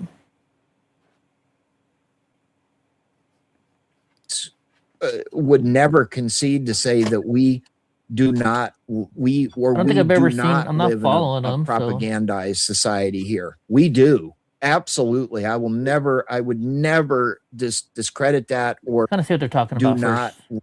We do not live in a propagandized Unless it just society started. here. We do. Absolutely. I would never discredit that. Oh, you or can't go backwards say with these that I guys. didn't believe that. What I do say is, I don't know. Should you we have a should we go choice and should to we either raid these listen people to that here? propaganda or make your own decision. That's the only thing that I have said. Let's raid them. I haven't heard anything bad 100% yet. agree with that. Although most people, up until that's one Raiding of the somebody few new. things that Here the we go for internet's the really raid. opened up. Most people only thing they ever had available was mainstream media. You really, I mean, the other information was All right, available, guys, come but back you had tomorrow. to dig. You had to Come back tomorrow, guys. We're gonna have another great show. We'll see y'all tomorrow. Thank you for watching. Catch you later, Maggie, JJ. Who else is still in here? Goofy's still in here. Shit with fish tapes. Well, Palms is still I'm in here. my position Y'all have a that good night, Ben- y'all. Well, Ben knows. You're not a fan of panel I get shows? local papers. The way Interesting. of the newspaper. I like panel is gone. shows. But back, I could probably say the 80s. I think we just rated them. Okay, now we rated the them. 80s when, excuse me, the newspaper other than mainstream media, that was your propaganda. I can remember where there were political what the hell is that called? It's not propaganda. Political flyers in the Sunday paper. I can remember just looking at it. The thing is they went from the paper to then the same people took over, the same people running things took over TV stations. And Sure. then the real problem is now insidiously we see them like Tucker Carlson being the perfect example and guys like that. Who those were your mainstream media guys, and then they come into our All right, good night to all the other shows. independent for watching. media